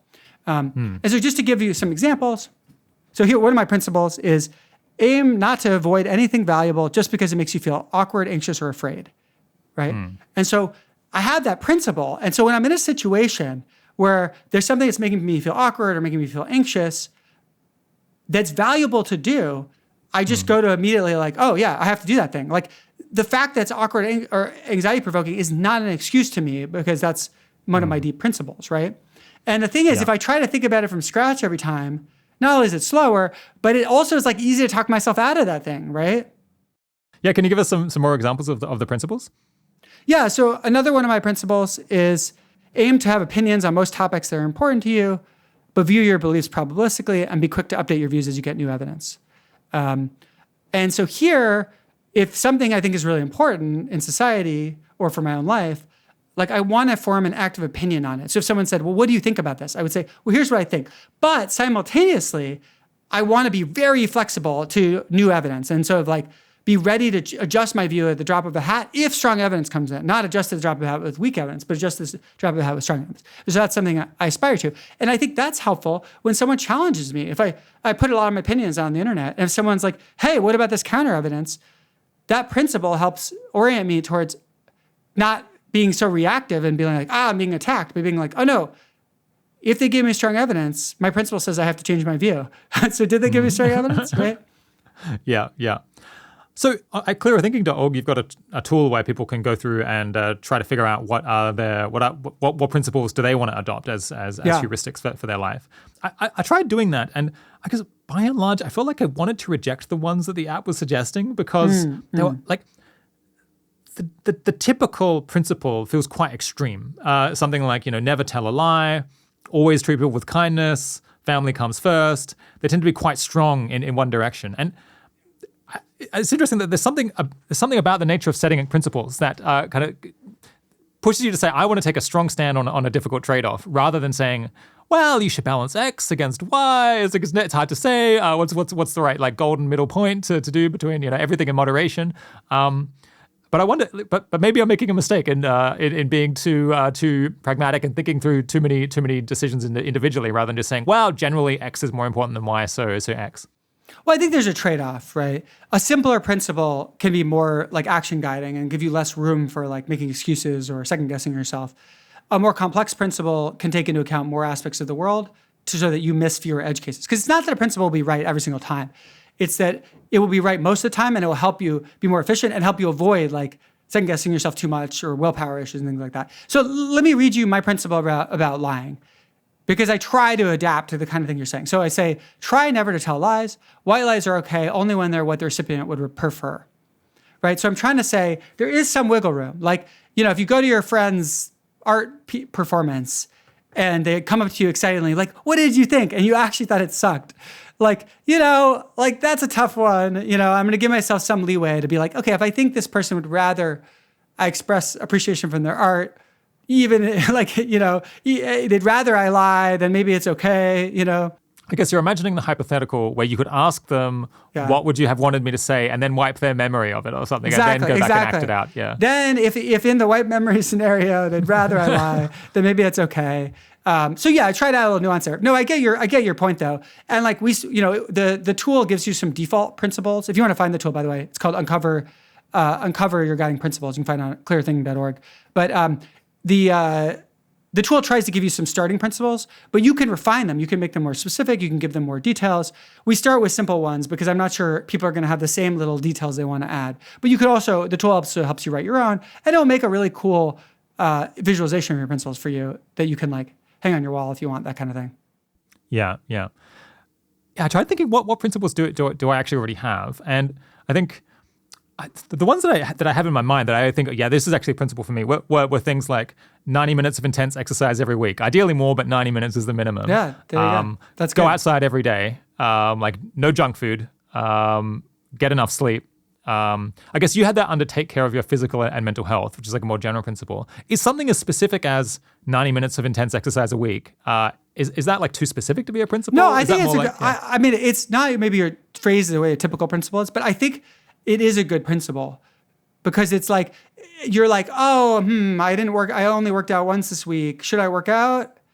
Yes, you should work out. Your principle says it helps reduce that maybe I'm tired today and I'm not going to do it, right? And you're just no, my principle says I do it, so I do it, right?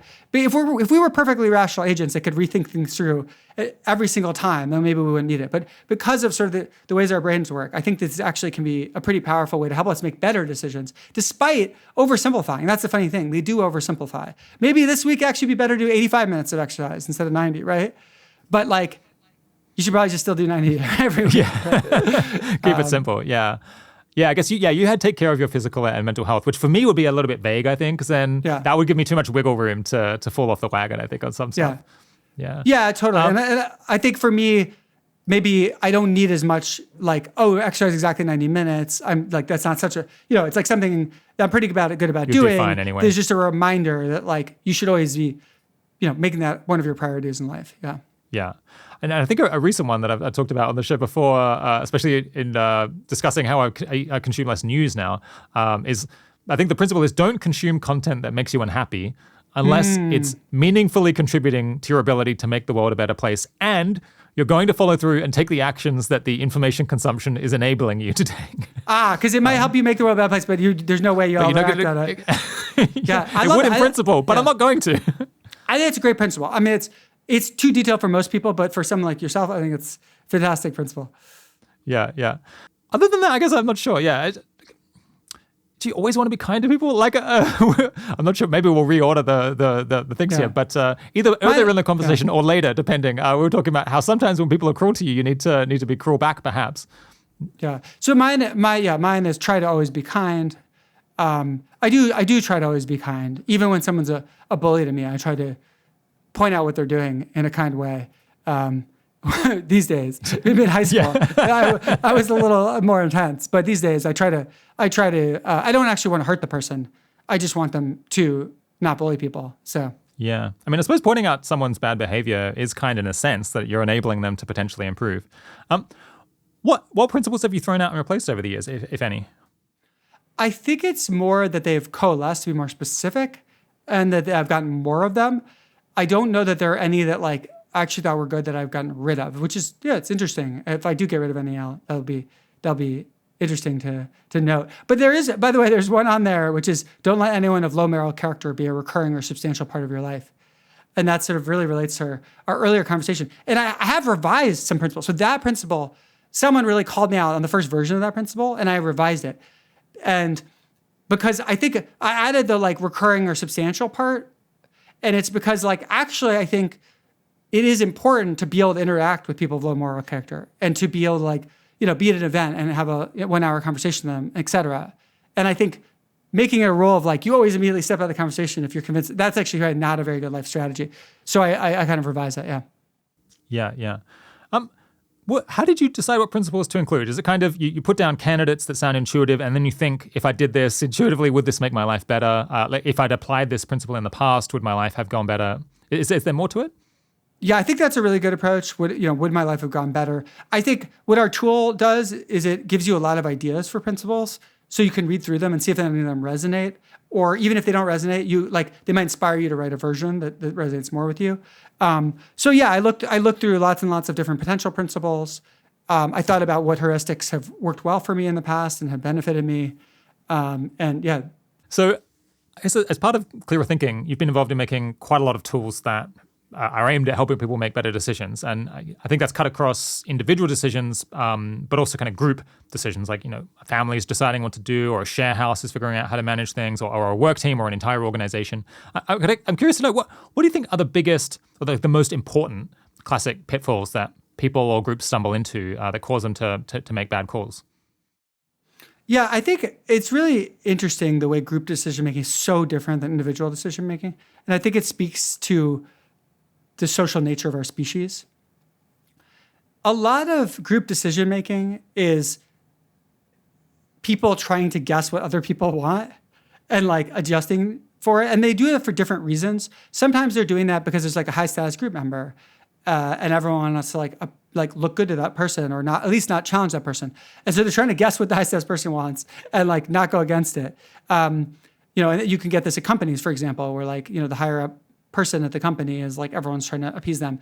It can also happen just because people care about each other and they're like maybe don't think people are going to be, everyone's like trying to guess what the other people want because they want the other people to be happy or don't want to upset anyone.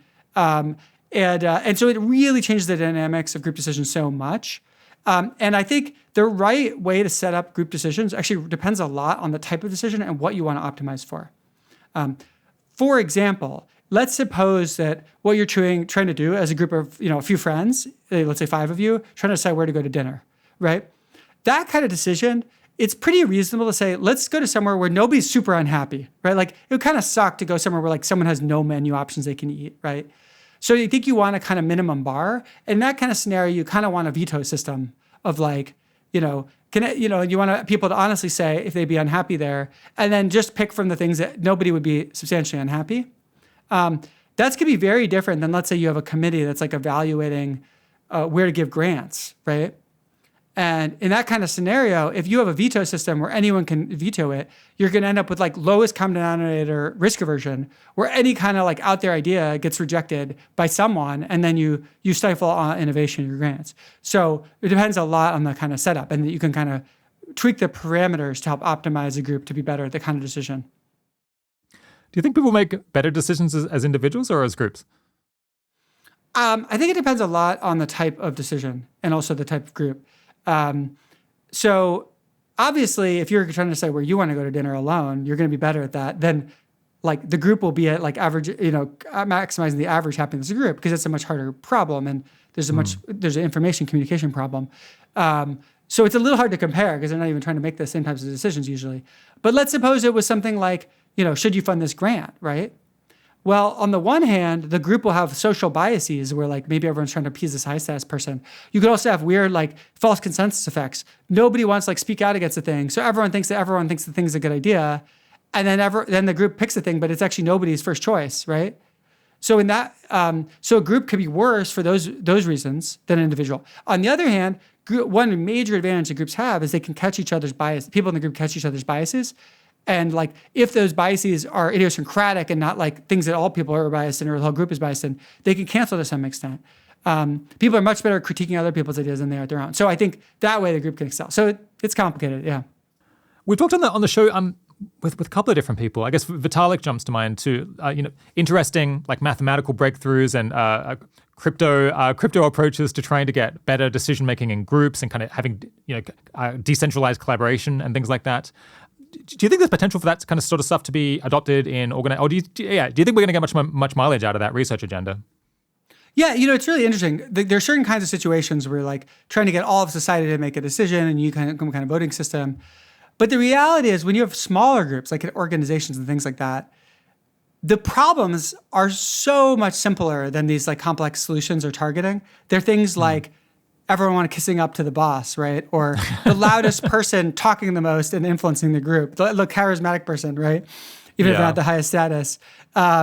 Whereas like these fancy methods are just sort of, they're targeting some theoretical optimal, but the reality is we're dealing with like a bunch of, civilized apes trying to make a decision, right? So it's the problems are like at a very basic, obvious level. Yeah, we don't need fancy math. So you mentioned everyone kissing up to the boss, and I suppose the boss not discouraging that. That's a good one. Are there other very simple failures that you think are common and important? Yeah, people talk a really different amount. Extroverts talk a lot more in these kinds of meetings and have a way outsized influence than the very introverted person. But that doesn't mean the extrovert has better ideas at all, right? I think another really simple common problem is actually a game theory problem, which is suppose that you're in a small group and you have to make repeated decisions over, let's say you're on the board of an organization or something like that. If you think the group is going to, and let's say it's a majority vote, you think the group is going to vote a certain way, opposing the group it loses you a bunch of stuff. It loses you some political capital. It makes people feel less aligned with you. It makes people feel like maybe you're loose cannon. So you actually have a game theoretic incentive to just vote with the group, except when you think the group is completely divided. And that's when you can exert your influence. But this creates an extremely strange effect where the group almost always seems to agree on everything, even though like actually maybe a lot of times people disagree, but nobody wants to show it. It would also make it very difficult to tell when the group is like 50-50 split because everyone's trying to guess what other people think. You have a sense of consensus when it's not really there. And then you think the group has a consensus, so you don't vote against it, but then also nobody else votes against it. So it's just really fucked. I'm not sure how big that dynamic is in reality. At least, I don't know, intuitively to me. Maybe 80,000 hours is strange. I've seen it really strongly in board meetings and things like that. Okay. Yeah. The thing is, so on the one hand, if it seems like 80% of people agree with a given decision, then like what's the point? Like if you don't think that you can get past 50-50, then why bother even having the argument? But on the other hand, people enjoy expressing their opinions, and often like many people enjoy disagreeing with other people, and they enjoy seeming smart for having insights that might have been missed. Like even if they're on the wrong side of a debate or on the losing side, they might feel like seems like you hang out with a bunch of effective altruists. Okay, right. But you don't think that this is an important motivator for people to that people get something like it's not an inherent value, but they get instrumental enjoyment or I don't know career benefit out of having things to say, having something to add to a debate. Yeah, and I think savvy people will like test the waters by expressing like, let's say a minor concern about the thing, but not like tipping their hand that they're actually against the thing, right? That's like a savvy way to do that. But I think that there are communities like effective altruism community or the rationalist community where you get much more rewarded for like coming with a clever objection or like having a contrary opinion. And I think a lot of social spaces, you don't get as much benefit for that, and you get more benefit from just social cohesion or more cost to lack of social cohesion or bringing up objections. What would you suggest for an organization? I mean, how could 80,000 hours make better decisions? Are there any practices that we should adopt that plausibly we don't have? Yeah, so I think it depends a lot on the type of decision. When it's a decision where, let's say, all the stakeholders will have equally good information and be equally equipped to make the decision, and you expect no one gaming the system, right? Like it's a high trust environment. Nobody's going to try to like cheat to get their thing through. A really good method can just be everyone independently scores the thing, right? Like, so we've done this in certain cases at Clear Thinking. We have a bunch of, let's say we have to evaluate projects, right? And it's like, and let's say it's a situation where we think everyone's opinion is like going to be equally good. Each independently do the evaluation, put a score on it, and we only see people's scores after, like we unveil them all at the same time, right? Nobody knows what everyone else did. And what's really nice about this, it avoids groupthink. We all do our thing independently, so we're not being too influenced by each other. You could even blind who said what. So if you worry about people being sheepish about being found out to have a certain opinion, you can make it so they all get pulled together and you don't even know who gave which. And then that can then lead to a discussion. Like, okay, it looks like on average, people thought this was the best thing. Now, this strategy is going to be less good in a few situations. One, where some people have much more information than others or are much like in a better position to predict a thing. It's also not going to be good in game theoretical situations where some people are trying to win and are willing to kind of manipulate the system in order to win, right? Where it's not going to be robust to that. Someone could just give a 10 score to the thing that they want to win, a 0 to everything else, and that will kind of game the system, right? Yeah. If people have different levels of information, and I guess we could also expand it to different levels of competence. So some people we can imagine have better judgment within an organization or more experience. They've been around for longer. They know more. It seems like the math would end up saying that you should vote, but then weight some people's votes higher than other people's. But I think it's very rare to do that. I can't think of, I guess famously the investment fund Bridgewater, I think, does something like this. Although I've heard a lot of skepticism about how good the Bridgewater system actually is or whether it's portrayed as it actually functions. But I guess people have this egalitarian instinct where they don't like the idea of making very explicit that like this person's judgment is weighted 3 times as much as theirs is. And that maybe prevents that from happening, even though that might be optimal. I think it's a good observation. I think that can be very uncomfortable to give different weights. A solution that we've used in some cases for this is we give different teams the ability to do the votes on their own expertise, but not on other people's expertise. So like maybe engineering is estimating how hard to implement would this be? And maybe, UX people are saying, well, how much value would this have to the user, right? And so that's one nice way to handle it. And then there's a nice justification because those are the people best suited to do that. Another approach, and I think this is one that startups often should use, is that there's someone who's in charge of the project and everyone understands it's that person's job to decide, but it's also that person's job to collect the information from all the other people. Like, what does design think? What does engineering think? What does, et cetera. But then they're going to like take all that information, think about what everyone thinks, but it's their job. Everyone knows it's their call at the end of the day. But if they're doing a good job, they're going to be influenced by different people's opinions. Yeah, so I actually think of that as kind of a voting laundering system where, like, a distributed voting system would be optimal, but there's something about that humans like find uncomfortable, or it doesn't work for organizations in practice, and it's really quite uncommon to just bring in everyone who's concerned and like get them to vote and then wait. It just doesn't exist.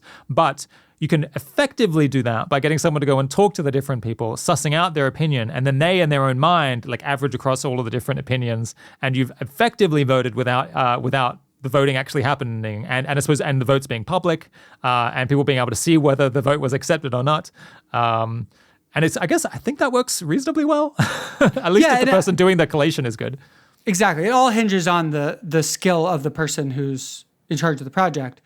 They have to avoid being, bringing their own biases in too strongly. They have to, seek people's opinions and get people to be honest about their opinions. They have to do the weighting of the information based on who actually knows what and how much expertise different people have. They also, often the project leader will have considerations that the individuals don't have. But like the project leader might be like, okay, but what's the cost of this? And then maybe they have a budget and there's going to be trade-offs between doing this and doing other things that the individual team members are not thinking about, nor should they be thinking about. There could also be political implications. Like if they're part of a larger organization, there might be, maybe you have to do a certain amount to prove to the organization that you're doing a good job that is not exactly the same as if you were just trying to do a good job, right? Proving it. You might have to write some glossy presentations that you wouldn't, and then the team leader realizes that it has to be part of what they do. So yeah, but that is part of what being a good team leader is, right? Yeah. Okay, let's think about individuals. So what are the biggest, classic, most consequential blunders that individuals make when making calls? Yeah, so I mean, there's so many, it's hard to even know where to begin. One that I would point to, because I think it just doesn't get as much airtime as it should, is that we're almost never making decisions about things. Like, we're just doing stuff. By the time you think you're making a decision, you've already kind of raised something to attention. I was like, wait, there's 2 options here, 3 options, right? And this makes sense most of the time because most of the things are not worth investing your mental energy in, right? If you're trying to decide every moment what to do, I think about how insane that would be. I definitely don't advocate that.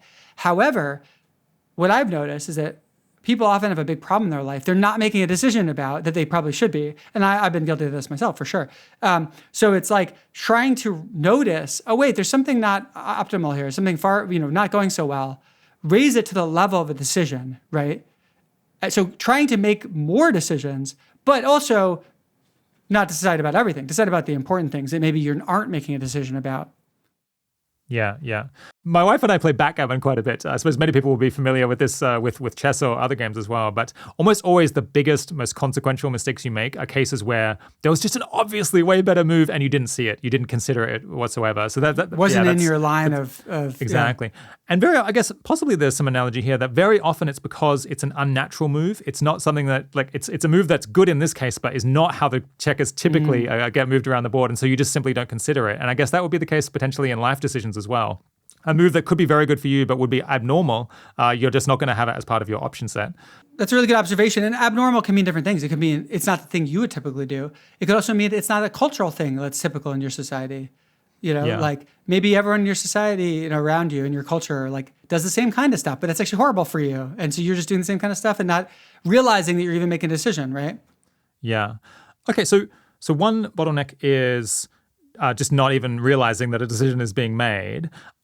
Tricky though, because obviously we can't think about most things most of the time, or we'll just constantly be analyzing and deliberating. So how do you have a good process for even figuring out what are the decisions that you need to be making that would be important? It seems like maybe you almost need to have some explicit stop where you say, what are the most important decisions in my life right now? Yeah, to me, one of the really common things that happens is that when we have a problem, we're very aware of it when it first starts or whether there's a big change in it. But then we get very acclimated to it very fast.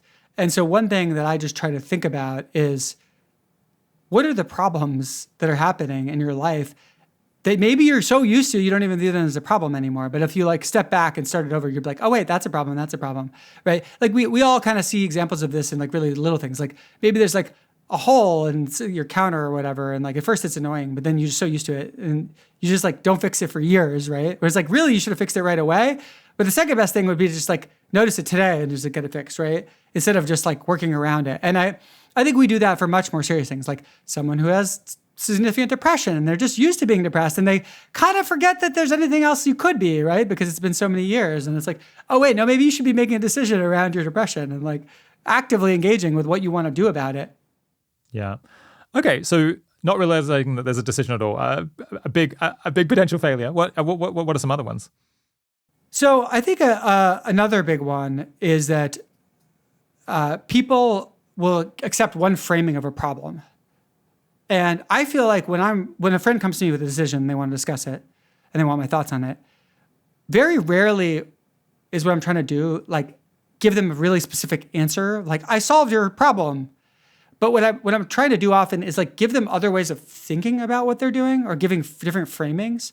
And I think this is a powerful thing we can do for ourselves. Sometimes the framings are more about we make it too binary, oh, I either quit my job or I stick with my job. And we don't think about, oh, well, maybe I could switch roles at the same job or I could renegotiate details of my role or, other things like that. So sometimes that's where we're stuck on framing. But sometimes it's just coming at the problem differently. An example of this, classic example would be someone who's been working on a project for a long time and they feel really trapped by it. And someone says, well, let's suppose you currently weren't working on the project, but you could join it. And if you joined it, it would be exactly the state it is now. Would you join? And they'd be like, hell no. And then you're like, okay, well, it's a reframe. It doesn't mean you definitely shouldn't join, but it's a reframe that gives you a new way of looking at it. And so I think this can be quite powerful of we get stuck in these frames on decision and asking ourselves, is there another way of looking at this? And sometimes talking to other people can be a really helpful way to get those reframes, but sometimes we can generate them ourselves. Yeah. Any other big ones? There's so many that I literally have this massive file of like decision-making failures. Oh yeah. I've been like documenting them for years. So, and you say, are there any others? It just makes me laugh. Sorry, that was a bad question. Yeah. I was expecting that you might say also just considering too few options, which is a kind of a variant on the previous ones, which is... Well, I worry about being redundant because I feel like how many episodes have we recorded together? Is this like 4? This is the 4th one. I feel like I have this deja vu that I might have said that before. So I'm trying to be mindful. Yeah. I mean, we have mentioned it on the show before, but I think there is research suggesting that like the single probably most useful thing you can do with an individual decision is to spend more time brainstorming options, because so often we consider only a very narrow set. It's one of the things we put prominently on our website, at least. Yeah, and it's something that sometimes it's called narrow framing, where you frame it as like, oh, I either do A or B, but maybe there's a C and D. And this is another thing that I try to do when I'm talking to someone else who's like struggling with a decision. Is I'm like, are you sure you can't just get everything? Like, are you absolutely sure that this is a trade-off? And like really thinking through with them if there's some other option that like is just strictly better than the ones they're considering. First, get that out of the way before, like make sure you've actually, because I mean, this is a truism, but I think it's a really powerful truism, is that you can't do better than the best option you consider. Right, it's just a bound on how well you're going to do. Yeah. So I feel in my own personal decision-making, I'm impatient and maybe lazy to some extent. And very often with decisions, I just really want to do things like quite quickly. And I'll start writing a doc about it, but I find myself the idea of doing a very exhaustive, like dozens of pages analysis of what I should do as my next career move is just so painful to me that I'm never going to do that. So in practice, what I do is something very brief, where it's like I write down what I think are the important facts. Then maybe I'll do like a bit of dot point analysis of like what I think of as the key arguments and considerations, like back and forth. Then maybe I'll talk with someone about that, come back to it, sleep on it, and then make a decision. Do you think I'm leaving much value on the table by doing that, even with things that are reasonably important? I think it's tricky because there's definitely such a thing as like overanalyzing or, getting stuck in the details too much. And yourself, right? And like maybe for you, there's a big cost to going too deep in it, and maybe you're avoiding some bad thing by like cutting it off. So I don't know for your personal situation. I do think that there are some decisions in life that they're both so important and so tricky that they're worth taking real caution with and really taking our time. There may be ways you can do that deeper analysis that feel less unpleasant to you. For example, I don't know for your particular case, but some people find it a lot easier to like pair up with someone and do kind of some of those things. Like instead of doing a big spreadsheet, yourself, maybe you like have a friend you talk it through with, and maybe that has a similar purpose but feels more palatable. So there might be ways to kind of get some of those benefits. Yeah, I guess just talking with people is a lot more pleasant. And I feel like that's in practice how I end up making a lot of decisions, is just through conversation, things implicitly emerge without you having to do necessarily such a formal thing. Do you think groups spend too much time deliberating on decisions or maybe too much? Because on the one hand, you've got issues with like, maybe the boss just makes a big call without talking with anyone. On the other hand, folks hate meetings and they hate decision paralysis, where like nothing, they can't take action because decisions haven't been made. Do you think that there's an average bias? Yeah, well, it's interesting because in a typical startup environment where there's someone in charge that's going to make the decision ultimately, that tends to be an efficient decision-making methodology, right? Like ultimately it's in the hands of one person, and when they say we're done with the decision, they're done with it. I think where groups tend to get hung up is when they use other mechanisms of decision-making that are like, let's discuss it until we reach a consensus. And then groups can go around endlessly.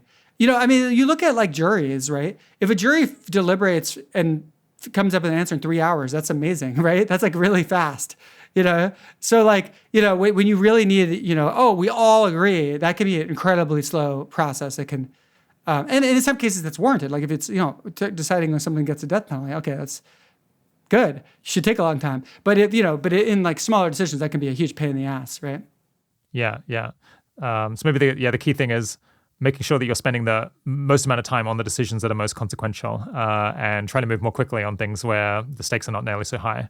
Absolutely. And then when it comes to group decision making, really think about what are the pitfalls of this type of decision. Are we worried that we're going to be too risk averse or too risk taking? Are we worried that we're going to make the decision too slowly, or that we're going to not consider enough angles, right? And like, are we worried that like individual people will be biased, or are we worried that like everyone's going to just copy each other, right? Like, and then from the dynamics you're worried about, you design the decision-making setup, right?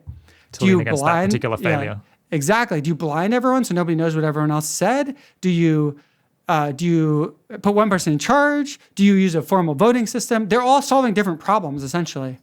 For people who are interested in this topic of decision-making, are there any particular tools or like things that people should go read on clearer thinking?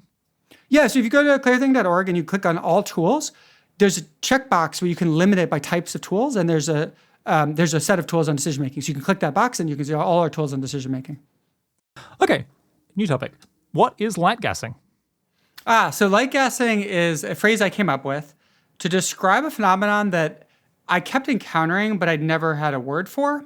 And it's kind of the opposite of gaslighting. So why don't we start with talking about what gaslighting is? Go for it. It comes from an old film where there was this man who would mess with the kind of gas lights in their house that produce light, but then trick his partner into thinking that he hadn't done it. And so she started to doubt her own senses and her own sanity. And so this idea of gaslighting is when you kind of deny someone's senses or deny their reality so that they start doubting their own senses or sense of reality. Lightgassing, on the other hand, is kind of the opposite of this. And the way it works is that sometimes when we're dealing with someone who, let's say, is upset, they might say something that we really don't believe is true, but they want us to reinforce that thing because it's really deeply important to them. So the most classic example of this would be with someone who just had a breakup and they're talking about what an asshole their partner was, but maybe you don't think their partner is an asshole at all. And but they're giving all of this social pressure for you to tell them that, yes, their partner was an asshole. And this is kind of the opposite of gaslighting, because whereas gaslighting is getting someone to doubt their real sensory perceptions that are actually true, lightgassing is when you're actually reinforcing false sensory perceptions. And to me, this came about most dramatically in a situation where one of my loved ones was dealing with very severe mental health challenges and was experiencing actual delusions, like actual straight up delusions about what was true. And I realized I was in a very strange situation where there was a lot of pressure to reinforce their delusions that I knew were false. And I still wanted to be supportive to them, but I started feeling very uncomfortable at this idea of reinforcing their delusions. But if I didn't reinforce it, I felt like it was going to make them upset or angry.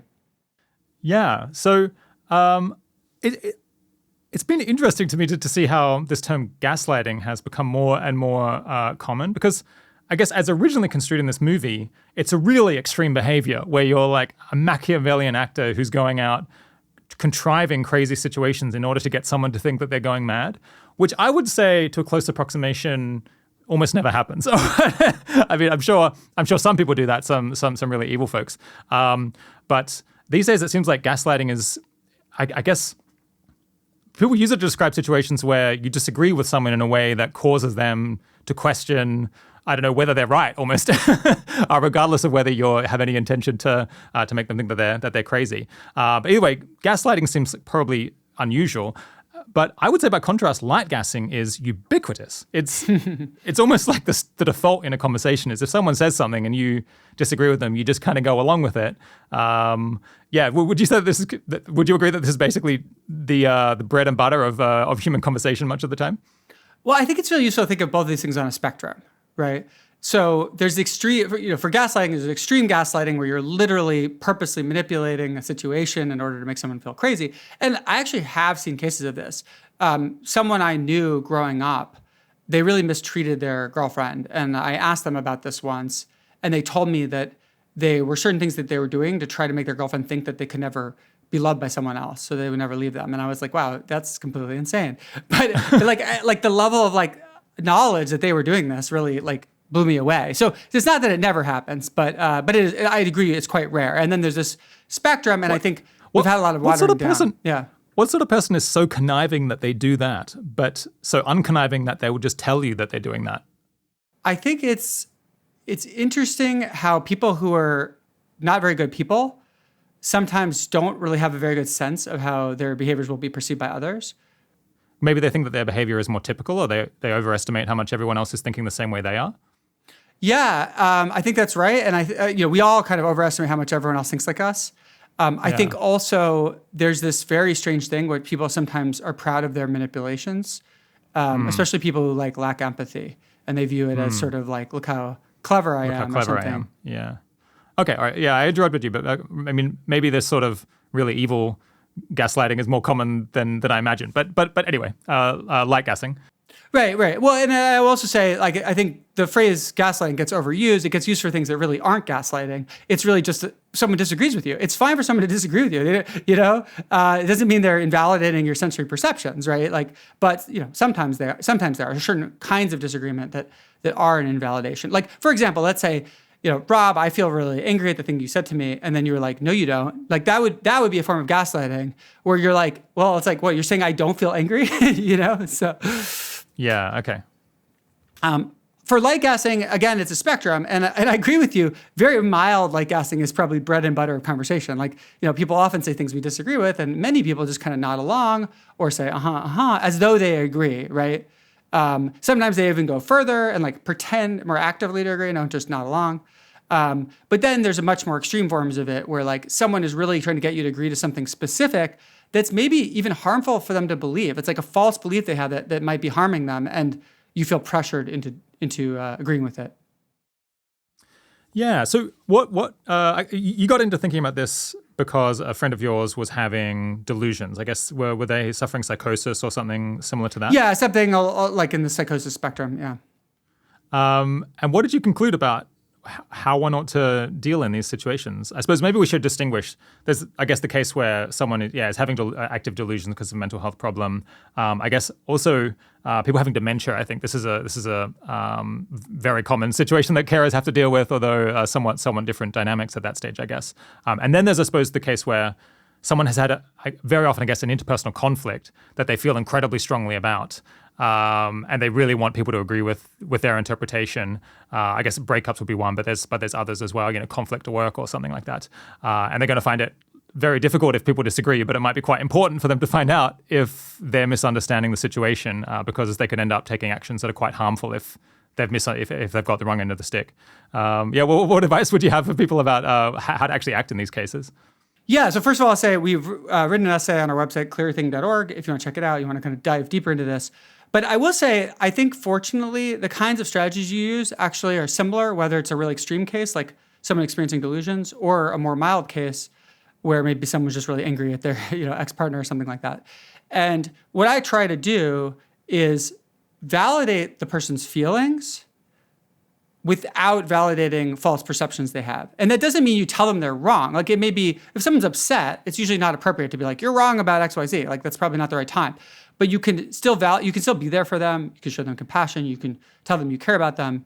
And you can validate the feelings they're feeling without agreeing to the specific factual errors they're making, right? So an example, if the person is delusional, let's say they think someone's coming after them, which is not true, you don't have to be like, oh no, someone's coming after you. That's so scary. You can say, oh, that sounds like a really frightening experience, right? And so that's not, you're kind of saying your feelings, like, given that you think someone's coming after you, that makes sense that you're really scared. I'm here for you. I want to help you, right?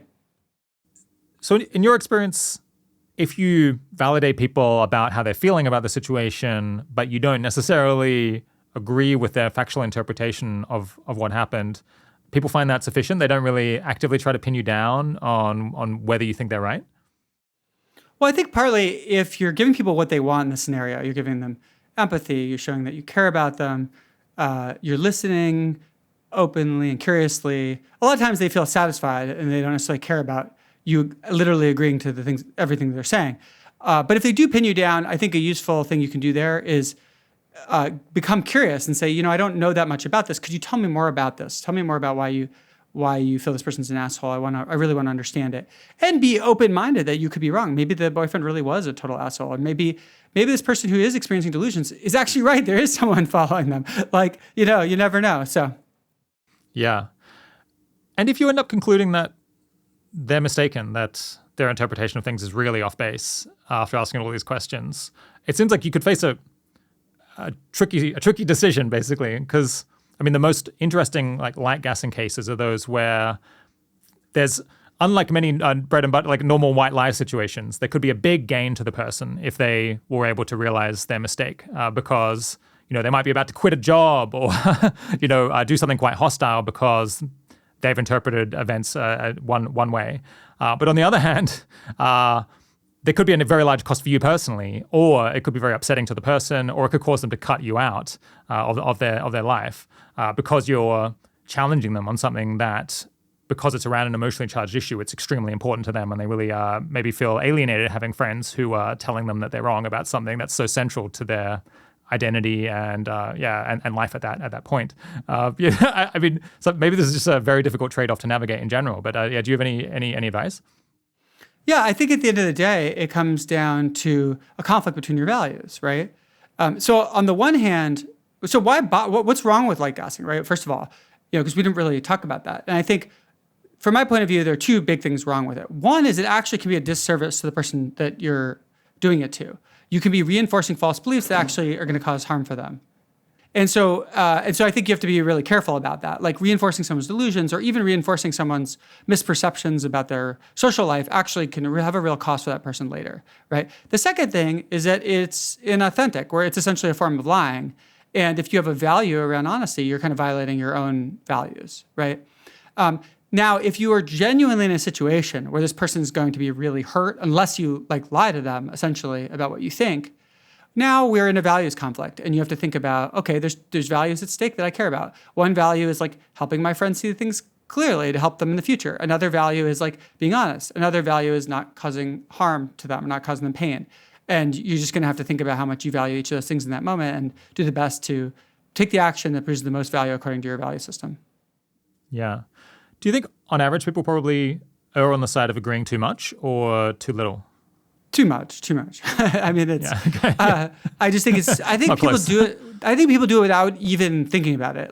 It's such a natural, automatic behavior, and I think that people get trained that it's dangerous to disagree. In part because often the people who they see disagree are the disagreeable people who don't give a shit, right? But there's very nice ways. If you're just talking about everyday, ordinary conversation, there's very nice ways to disagree, where you say, I'm not sure. I believe that. Can you tell me more about your thoughts on that? Or why? Tell me why you think that, because I thought that the things were different. Or even if you want to be very gentle, you can say, some people say this other thing. What do you think about that? You know what I mean? You don't even have to identify yourself as the person who believes the opposite. I had a funny experience. I was at a party a few months ago, and someone who I just met was very excitedly telling me about their astrology practice and how they love astrology and all this stuff. And at first I was just nodding along because I was just being polite and sort of in an automatic way. And then I just had this sort of thought across my mind. I'm I don't believe what this person's telling me. And I'm just nodding, and it's sort of, it's sort of not authentic. So I said to them, I have a question for you. If it turned out astrology doesn't work, would you want to know that? Or would you want to believe it works even if it doesn't work? And they responded really nicely to the question. Now, you could imagine someone not liking that question, but they responded really well to the question. They thought about it for a moment, and they said, no, I would really, if it didn't work, I would really want to know.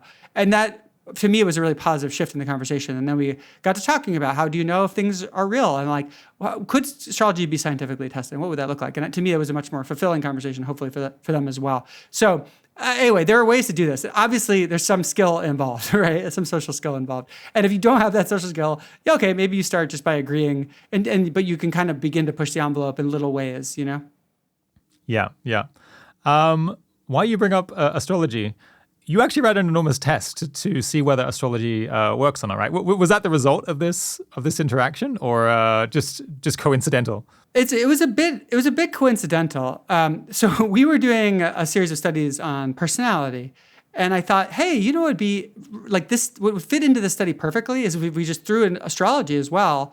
I will say it's just one form of astrology. It's the simple sun sign astrology, also known as zodiac sign, where everyone's assigned one of the signs like Pisces, Aries, et cetera, which is much simpler than the kind of full set of astrology that some people practice. But so because we were already doing the study, I was like, okay, why don't we collect people's zodiac signs, and that will enable us to test some things about astrology along the way. And so that's kind of how it originated.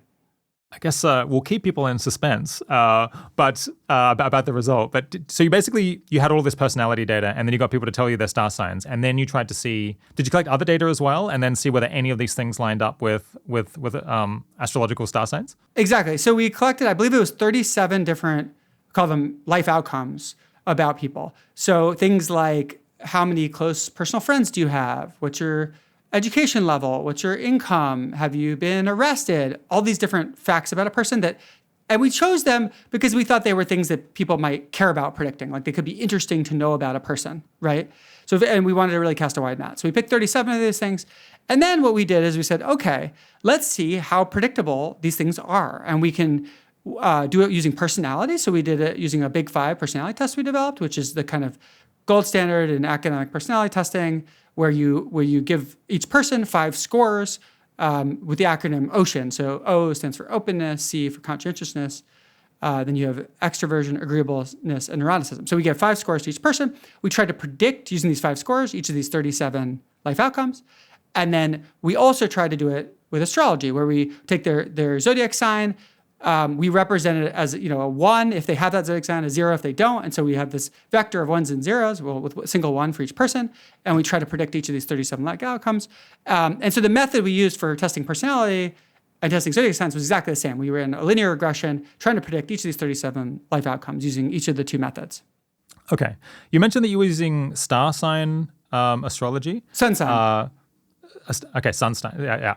I must admit, I'm not across all the different branches of astrology. But how did you make a decision about which type of astrology to use? Is that regarded as the most legitimate astrology going? No, it's not. But it is I would say it's the most common one that's referenced. And quite amazingly, in surveys of Americans, about 1 in 3 Americans say that they at least somewhat agree. So somewhat agree or higher, that someone's astrological sign, like Gemini or Pisces, accurately describes their character and personality traits.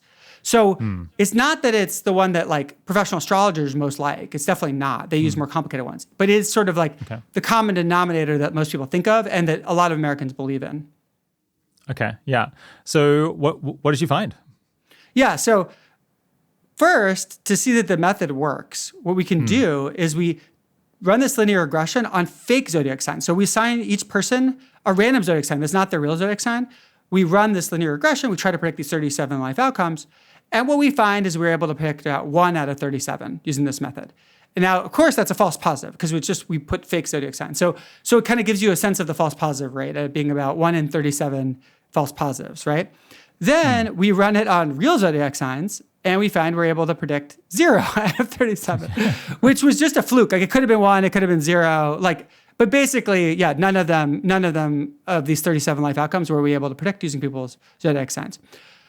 Finally, we run it using the Big Five personality scores, and we found that we were able to predict about 22 out of the 37 life outcomes with a decent level of predictive accuracy. Okay, yeah. How did astrology fans react to this? Well, I have to say, from memory, this is probably the top 3 most hate-filled responses I've gotten to a post. I'm shocked to hear that. So the first kind of critique we got was from people who hate astrology, and they were like, why on earth would you waste so much time studying astrology? I'm like, I've done much more wasteful things than this, and nobody seems to get mad at me about them. And then there were a whole bunch of astrology people that were angry about it. Some of them just pointed out this is not the kind of astrology they believe in, or more sophisticated consumers astrology. But we acknowledged that in the post. That was, we said that all along. The other thing that they would critique is the methodology, and I think our method was quite unusual because it's really not a standard method from statistics. We're not using p-values. We're doing really a method from machine learning, and we're saying, let's see what we can predict. Can we use astrological science to predict things? And our answer, no, we can't. We can't. Right. Yes, this was the main methodological question that I had after reading it, which is you've got this enormous table of all the star signs and all these different outcomes, and it's just all zeros basically through the entire thing. And I imagine because you're testing many hypotheses that because it was every star sign against every one of these outcomes, well, right? Not quite. So what we do is we train a linear regression model on a binary vector where there's a 1 for when someone has the star sign and a 0 when they don't. right? So if someone has a Pisces, they'll have a 1 in that slot and a 0 in all the other slots. If they're an Aries, they'll have a 1 in the Aries slot and a 0 in all the other. And so, and then we do a linear regression on that to predict these 37 life outcomes one by one. And we do this to make it exactly analogous to the Big Five personality prediction, where we get, instead of 1s or 0s for the star sign, we get their scores on each of the Big Five personality traits. So each person gets 5 numbers, and we do the exact same method. I see. But I guess you're using some kind of cutting edge regression analysis here, it sounds like. This is not a standard method. And you'd have to be using some approach to avoid the multiple testing thing where you're testing so many hypotheses, you have to raise what is the bar for considering a result significant, because otherwise you'll get lots of false positives just by virtue of having asked so many questions, basically. And the fact that you got such basically zeros everywhere across the entire board made me wonder, if this method is novel, is it possible that you've screwed it up and actually it would not be possible for it to find positive results? I mean, at least if there were modestly sized impacts. Yeah, so there's always a possibility we screwed it up, right? But I think what confused a lot of people is that they're thinking in statistics, and this is not statistics, right? So if you're doing this with statistics, you're like, oh, we did a whole bunch of these correlations, and then you've got p-values, but then you're going to have too many false positives if you do, because you have so many different correlations, and so then you need to do some kind of correction, like a Bonferroni correction, to correct for all the different correlations you're computing. Yeah, but that's how I'm imagining it. Yeah, exactly. This is just totally different. It's a predictive paradigm, and so this is why we tested it when we assign zodiac signs at random. We do fake ones, and we find about 1 out of 37 false positives, right? So we show them, okay, if you do it on random stuff, where we know there's no predictive relationship, you get about 1 in 37 outcomes you find positive. Then we do it on astrology, we got 0. It could have easily been 1. It was just the fluke that it happened to be 0 instead of 1. And then we do it on the Big Five, and we find 22 out of 37 predictive, right? So it's just a different methodology. And you wonder, why are there so many zeros in our table? And the reason there's so many zeros in the table, which this also confused people, is that the 0 doesn't mean literally there's no relationship. What the 0 means is that, so when in a predictive paradigm, you never want to predict on the data you trained on, right? Often in regular statistics, you will predict on the data you trained on, right? You train your model and you're predicting on the same data. In a machine learning paradigm, that's an insane thing to do. What you care about is predicting things you've never seen. So what we do is we train on some of the data and then predict on data on people we haven't looked at yet. And what the 0 means is that we were not more accurate than just predicting the average for everyone. So if you're trying to predict people's age or their income or their education using astrological signs, we were better off just predicting every person at the average age or every person at the average income than using their astrological signs. So it's a machine learning algorithm that is trying to use this data to figure out like what formula would I use if I wanted to predict out of sample, if I wanted to predict with this data on that new I haven't people. seen. How would I predict on it? new people? Yeah. And presumably there must be some penalty for including parameters in the model, because otherwise, well, actually, maybe you don't even need that when you do the in-sample model generation and then you test it on an out-sample. You don't need to say it's better to have a smaller model.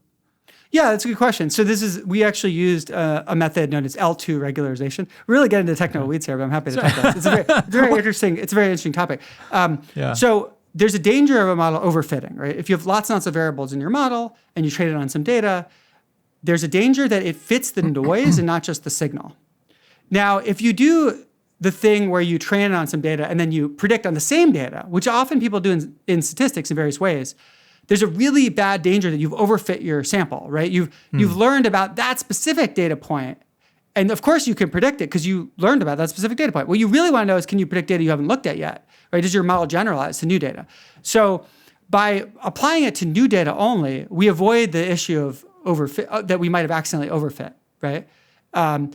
In other words, if we can predict accurately on the new data, then we know we didn't just overfit. However, there's still a danger that we overfit the original data, and actually that's why we're getting no predictions that are accurate in the new data, right? So what you do is this method called regularization, where basically what you're doing is you're putting a prior on your model saying, I prefer smaller coefficients to larger coefficients.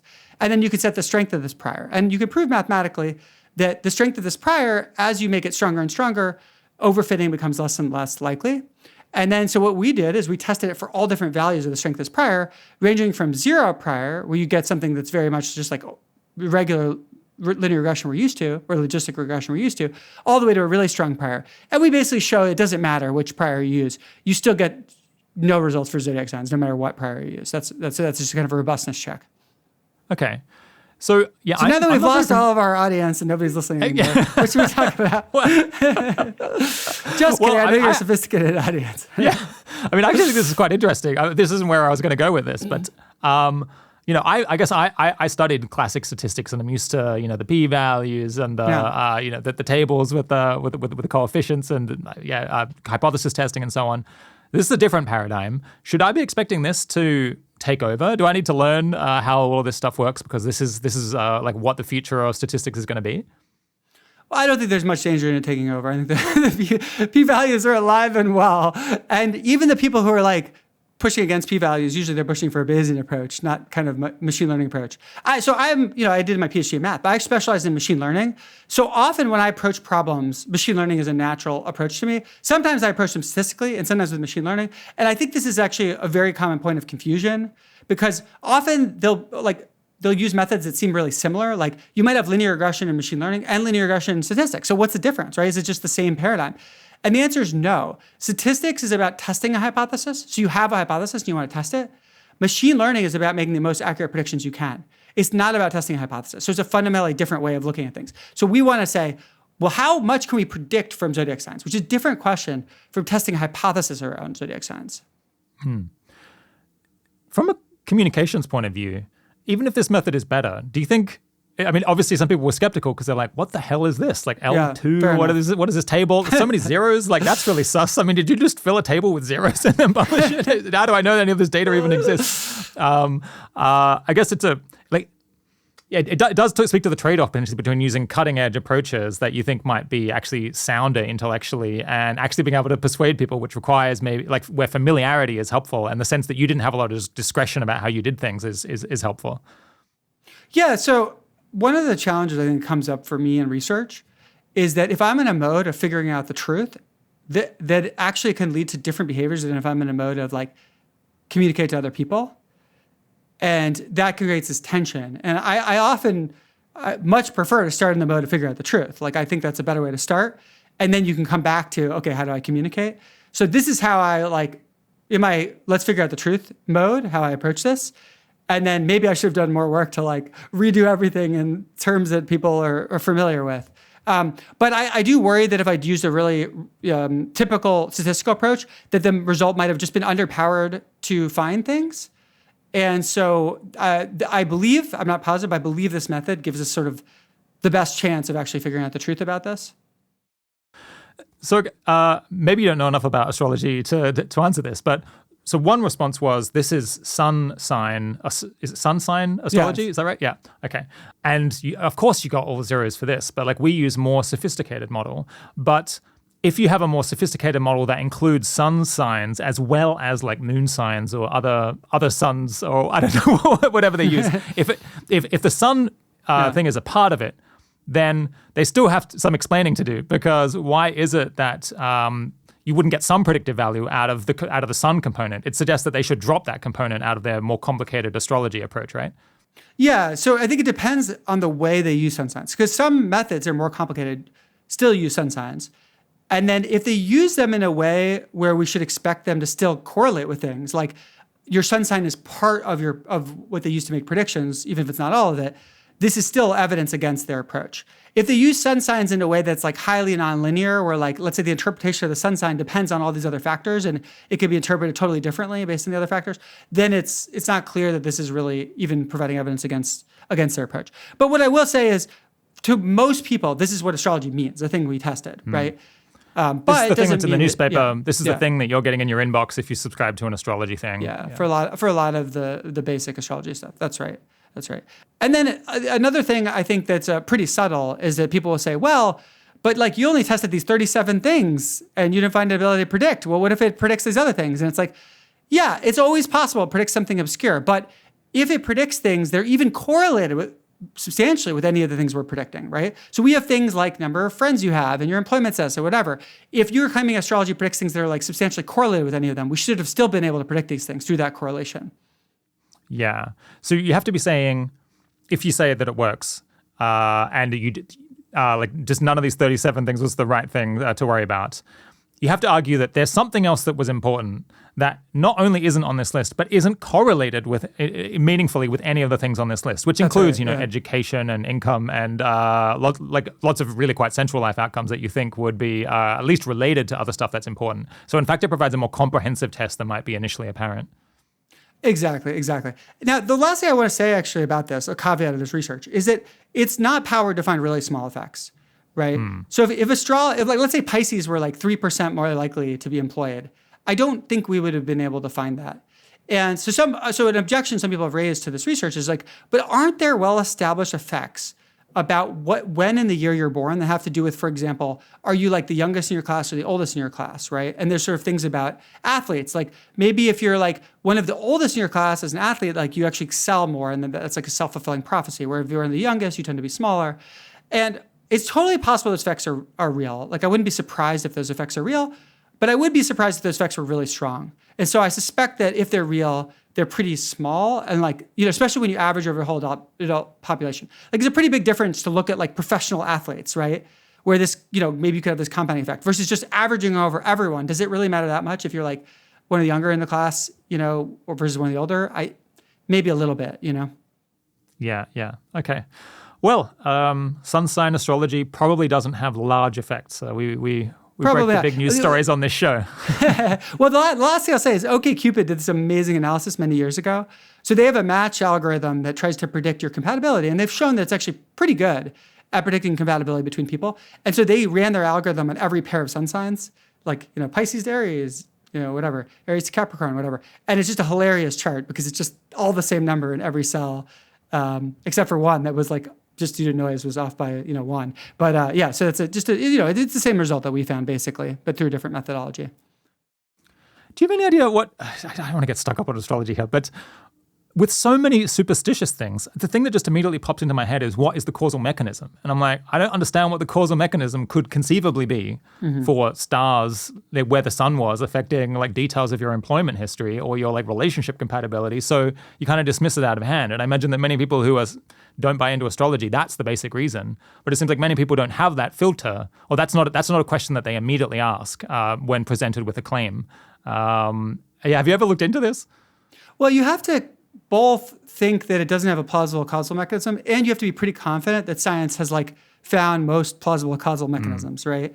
And so if you're like maybe not so bought into like science has figured all this stuff out, maybe lack of causal mechanism is not as disturbing, because you're like, yeah, well, scientists don't understand consciousness, and they don't understand what makes something alive, and so it's like. I see. Yeah. Okay. That makes sense. Okay. New topic. This is a totally random one. I was recently watching this video on YouTube about kind of the history of game theory. And in particular, it got interesting when it started talking about these ecological studies where you have different programs that have different approaches to the prisoner's dilemma. And you kind of pit them against one another. And then maybe you put them on a grid and you get them to interact with one another and adopt their different cooperation versus defect strategies against their neighbors, and then see what strategies tend to flourish. And you can get very interesting dynamics where a strategy will flourish when it's rare, but then it won't flourish once it becomes common. And some things that are very vulnerable to being destroyed, if you can get like multiple different agents nearby one another using this cooperative strategy, then they'll tend to grow and outcompete others. Somewhat intuitive in a way. But very interesting thing is, kind of consistently, this line of research finds that tit for tat with forgiveness is a very strong approach. So this is, if someone cooperates with you, you cooperate back. If someone defects on you, if someone treats you poorly, you treat them poorly back. But also, you're inclined to, if someone treats you poorly, you treat them badly. If someone treats you badly, you treat them badly, but you're willing to forgive. So like every so often you might test the water again and treat them well and see whether they start reciprocating. And that avoids you getting locked into a negative state where someone defects once or there's a misunderstanding between people and then they just like treat one another poorly forever. There's opportunity for forgiveness. Lots of intuitive sense here. But my impression is that in society, we do not, we like the forgiveness and we like the tit, but we don't necessarily like the tat. So I think that like retaliation against people who've wronged you is not encouraged. Indeed, people, if you started saying, I have a retaliatory mindset. When people wrong me, when people punch me, I punch back. I don't think that would get a positive reaction if I said that. But these studies would suggest that that is a pro-social thing to do to an extent, that you need people who are willing to meet nastiness with nastiness in order to ensure that people are incentivized to be cooperative and that bad behavior is punished and gets weeded out of the ecosystem. So is society missing an opportunity here in our social norms to not say, well, actually, like righteous retaliation is a positive thing? Or maybe it's the case that people are so likely to see them to perceive themselves being wronged when they actually haven't been wronged, that we're right to not allow it, to say retaliation is totally unacceptable, because you would just get basically would get escalation of misunderstandings all the time into constant back and forth, constant fighting back and forth. Did you ever take on this? It's a great question. I've never thought about it before, but I'll riff off the top of my head. I think something important to note is that in these simulations, they're talking about what works for the group in the long-term equilibriums. They're not talking about what's best for the individual, right? And that's also true even if you think about evolutionary history. Evolution isn't optimizing for one person to survive. They're optimizing for genes to survive over the long term. So what is the optimal strategy for you to achieve your own life goals may not be what leads to the best equilibrium. And I think we see this with bullying, right? A lot of times people feel like, if let's say there's a bully in your life, a lot of times the best thing you can do, if it's low cost, is just get them out of your life. Just stop hanging around with them, right? But if everyone plays that strategy, then basically the bully kind of can keep going around bullying They're just a hot people. potato. Yeah, they're hot potato. They don't necessarily get socially punished too much. Okay, maybe minor, you disconnect for them, but there's not a further social punishment. Now, this is, I think, where positive gossip comes in. So, gossip has a negative connotation, and there are lots of kinds of negative gossip. Negative gossip would include saying rumors about people that are not substantiated, right? That would be negative gossip. Or saying things that it's private information that nobody really has a right to know, or it doesn't really. And it's not important. Yeah, it's not important, valuable. but it makes someone look bad or harm someone's reputation, right? But positive gossip, as I'll call it, is where you're giving important information about other people and you're spreading it around in a way that helps people make better decisions that are accurate. And I think that is one way that in practice we bully bad behavior, we respond to bad behavior in a way that reduces, for example, bullying. Is someone bullies us, maybe the optimal thing for us to do right now is just stop hanging out with that person. But then maybe we mention to our friends, hey, I feel like that person really mistreated me, right? And then and I think in a community setting, that kind of positive gossip, factual information that helps people make better decisions, and it also is not vague. It's not like this person wronged me. Well, what does that mean? It's really specific about what exactly happened, trying to be fair to the person. That ends up creating an actual incentive over time where people like that can actually get kicked out of the community and can get serious repercussions for their behavior. And I guess that's stronger because it's more evident, more evidence-based, and maybe less likely to lead to retaliation. Because if you just hypothetically, if you resorted to violence, then the other person can respond with violence as well. But if you're just saying this person did X, well, they can respond with at least telling true facts about you. But in that case, actually, things are kind of fine. It doesn't tend to escalate that much. Well, I will say that I think there's an interesting exception to this, and I will say this is based on my personal experience. I don't have data on this, so it may not be true. But my life, as long as I can remember, if someone tries to bully me, I immediately turn things up to 11. And I think it's because I grew up with brothers where there's a lot of brothers picking on brothers, and you kind of learn you gotta defend yourself. You can't get taken advantage of, right? And so in high school, people would try to bully me, and they just would immediately regret it, instantaneous regret. And so, for example, outside of school one day, this bully who was actually really, really scary guy, he burned all these cigar burns along his arm, self-inflicted wounds. He really hated me for reasons that I didn't understand. And one day he's like, I'm going to fight you. Let's fight after school today. And so I just immediately swing my arm back, go like that. Don't actually punch him in the face, but put my knuckle right near his face. So he leaps backwards thinking I'm going to punch him. And then I just walk away. And so what that creates is this instantaneous, oh, wow, I tried to bully this guy and suddenly had a deep fear reaction, right? And that was always the way that I dealt with bullying, not necessarily through a physical threat like that, but but through an immediate escalation. And it worked extremely well for me. And like a bunch of people tried to bully me, but nobody ever did it successfully. Now, that being said, it's a bit of a risky strategy, right? It's a risky strategy, indeed. Yeah. I think one thing that people do go for, at least a little bit, is turnabout is fair play. Like if someone is flagrantly violating the prohibition against X on the regular, then if people do X back to them, then they can't complain too much because I mean, if they're not going along with the social norm, then how can they appeal to it? I'm not sure whether that is good or not. I haven't thought about that, but interesting one.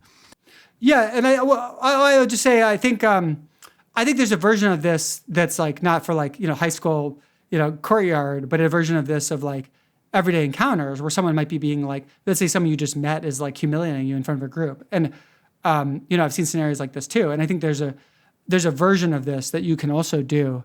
And what I found works for me, again, don't necessarily recommend this, there's some danger here, is I just point out what they're doing. And I find that like, it's like very, very embarrassing for them. So if like, they're like making someone what are some examples? Well, an example, here's a ridiculous example. I was at a dinner with the person sitting next to me is extremely wealthy, like multi-hundred millionaire, very kind of narcissistic. And he found out that I was vegetarian, and he announced to the whole table, hey, this guy's a vegetarian, his penis is going to shrivel up. And so, my immediate response was to laugh and say, like, oh, okay, so you believe that people who are vegetarian, their penises shrivel up? Is that what you really think happens? And like, this actually is just kind of an example of a more general strategy I use. Like online, like if people make really obnoxious comments on something I write, I just take what they're doing at face value and I just like ask questions about what they're doing. And there's something about that like it both doesn't give them what they want because it doesn't show it doesn't show you're rattled, but also it's like very embarrassing because their own behavior is actually embarrassing, and you're just kind of like letting onlookers see how embarrassing their behavior is. So anyway, that's worked pretty well for me. Yeah. Valuable lifestyle advice. I'd be very interested to hear stories from listeners who apply that. Okay, you've got to go. You've got many projects on the boil beyond just talking to me. But yeah, final question. I think you've mentioned that at some point you were considering having kids, or at least you were investigating what is it like to have kids. And I'm gonna have a kid of my life pretty soon. Fingers crossed. What did you learn in the course of looking into that? Anything that I should know? First of all, huge congratulations. Very exciting. Thank you. Second of all, I don't have a child, so I'm going to be hopelessly naive in the sense of firsthand experience. But I did learn some interesting things. So I went and talked to a bunch of parents to ask them about their experience having kids, and I found it to be fascinating. One of the really interesting things that I ended up concluding from it is that I think on average, having children reduces people's pleasure, but increases their sense of meaning and purpose. And so that's kind of how I think about it now, as a trade-off for your own life, is deeply, deeply meaningful having children. It's also, there's a lot of ways it's not pleasant, and that it reduces other forms of pleasure because you're stressed, tired, busy. You're looking out for another person. Noise. You're looking out for another person. You're sacrificing yourself constantly for this other person, right? However, I will add one caveat. I think there are some people that just love being around kids. Like they just get so much joy out of it. And that kind of person, if you're that kind of person, you might actually increase your pleasure too, if you just get this like high from being around kids. So there are a few people like that. Yeah. Did I remember you saying when you spoke with parents, you asked them like, "What's your favorite part of the day?" And they said after the kids have gone to sleep. Yeah, that was a really funny one. I was talking to this couple, very, very like power couple-y. Like one's a lawyer, one's a doctor. They work really hard. They've got a nearly full-time nanny. When they get home, I was sort of asking, well, what's the best time with your children? And they kind of looked at each other and discussed it, and then they ended up saying, oh yeah, it's like right after we put the kids to bed and we're looking at their sweet smiling faces. And I was like, wait, but they're asleep. Like that's your best time with your children when they're asleep. But I think that's a nice illustration of this meaning versus pleasure thing, right? Yeah. It's like deeply meaningful seeing their sweet kids' faces sleeping. But like without the difficulty of the child. Exactly. Another interesting thing about that couple, the man from that couple was saying he like used to arrange it so that when he got home to be with his kids, he would play with them. It would be like playtime. So the nanny would have like done all the like logistic stuff, but he actually changed it on purpose so that when he got home, he would like feed them and bathe them and stuff like that. And I thought that was really interesting. And it was like, again, it speaks to the meaning and pleasure. It's like, it wasn't for him about like, let me have fun with my kid. It was like, let me invest in my kid. Let me like take care of my kid. That is actually what I want to be doing. Yeah. Did this influence your decision whether to have kids or not? Or we just doing this out of more curiosity? It was a time when I was like really thinking about what do I want in life. I think it influenced me a little bit. But I think, you never know for sure. People can always change their mind. But I think there are a number of reasons why having children is not the most appealing for me. Okay. Yeah. Well, I'll get back to you.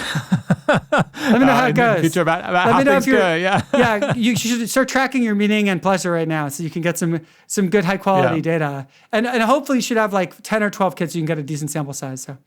Yeah, I'll be able to give you a very rationalized explanation for why this was a great decision, despite the incredible sleep deprivation and so on, very soon. Yeah. Well, lucky for you, you'll never be able to admit to yourself that it wasn't a good decision. So you'll be happy with the decision no matter how it turns out. So humans have a lot of flaws, but we're well designed in some ways. My guest today has been Spencer Greenberg. Thanks so much for coming on the 80,000 Hours podcast, Spencer.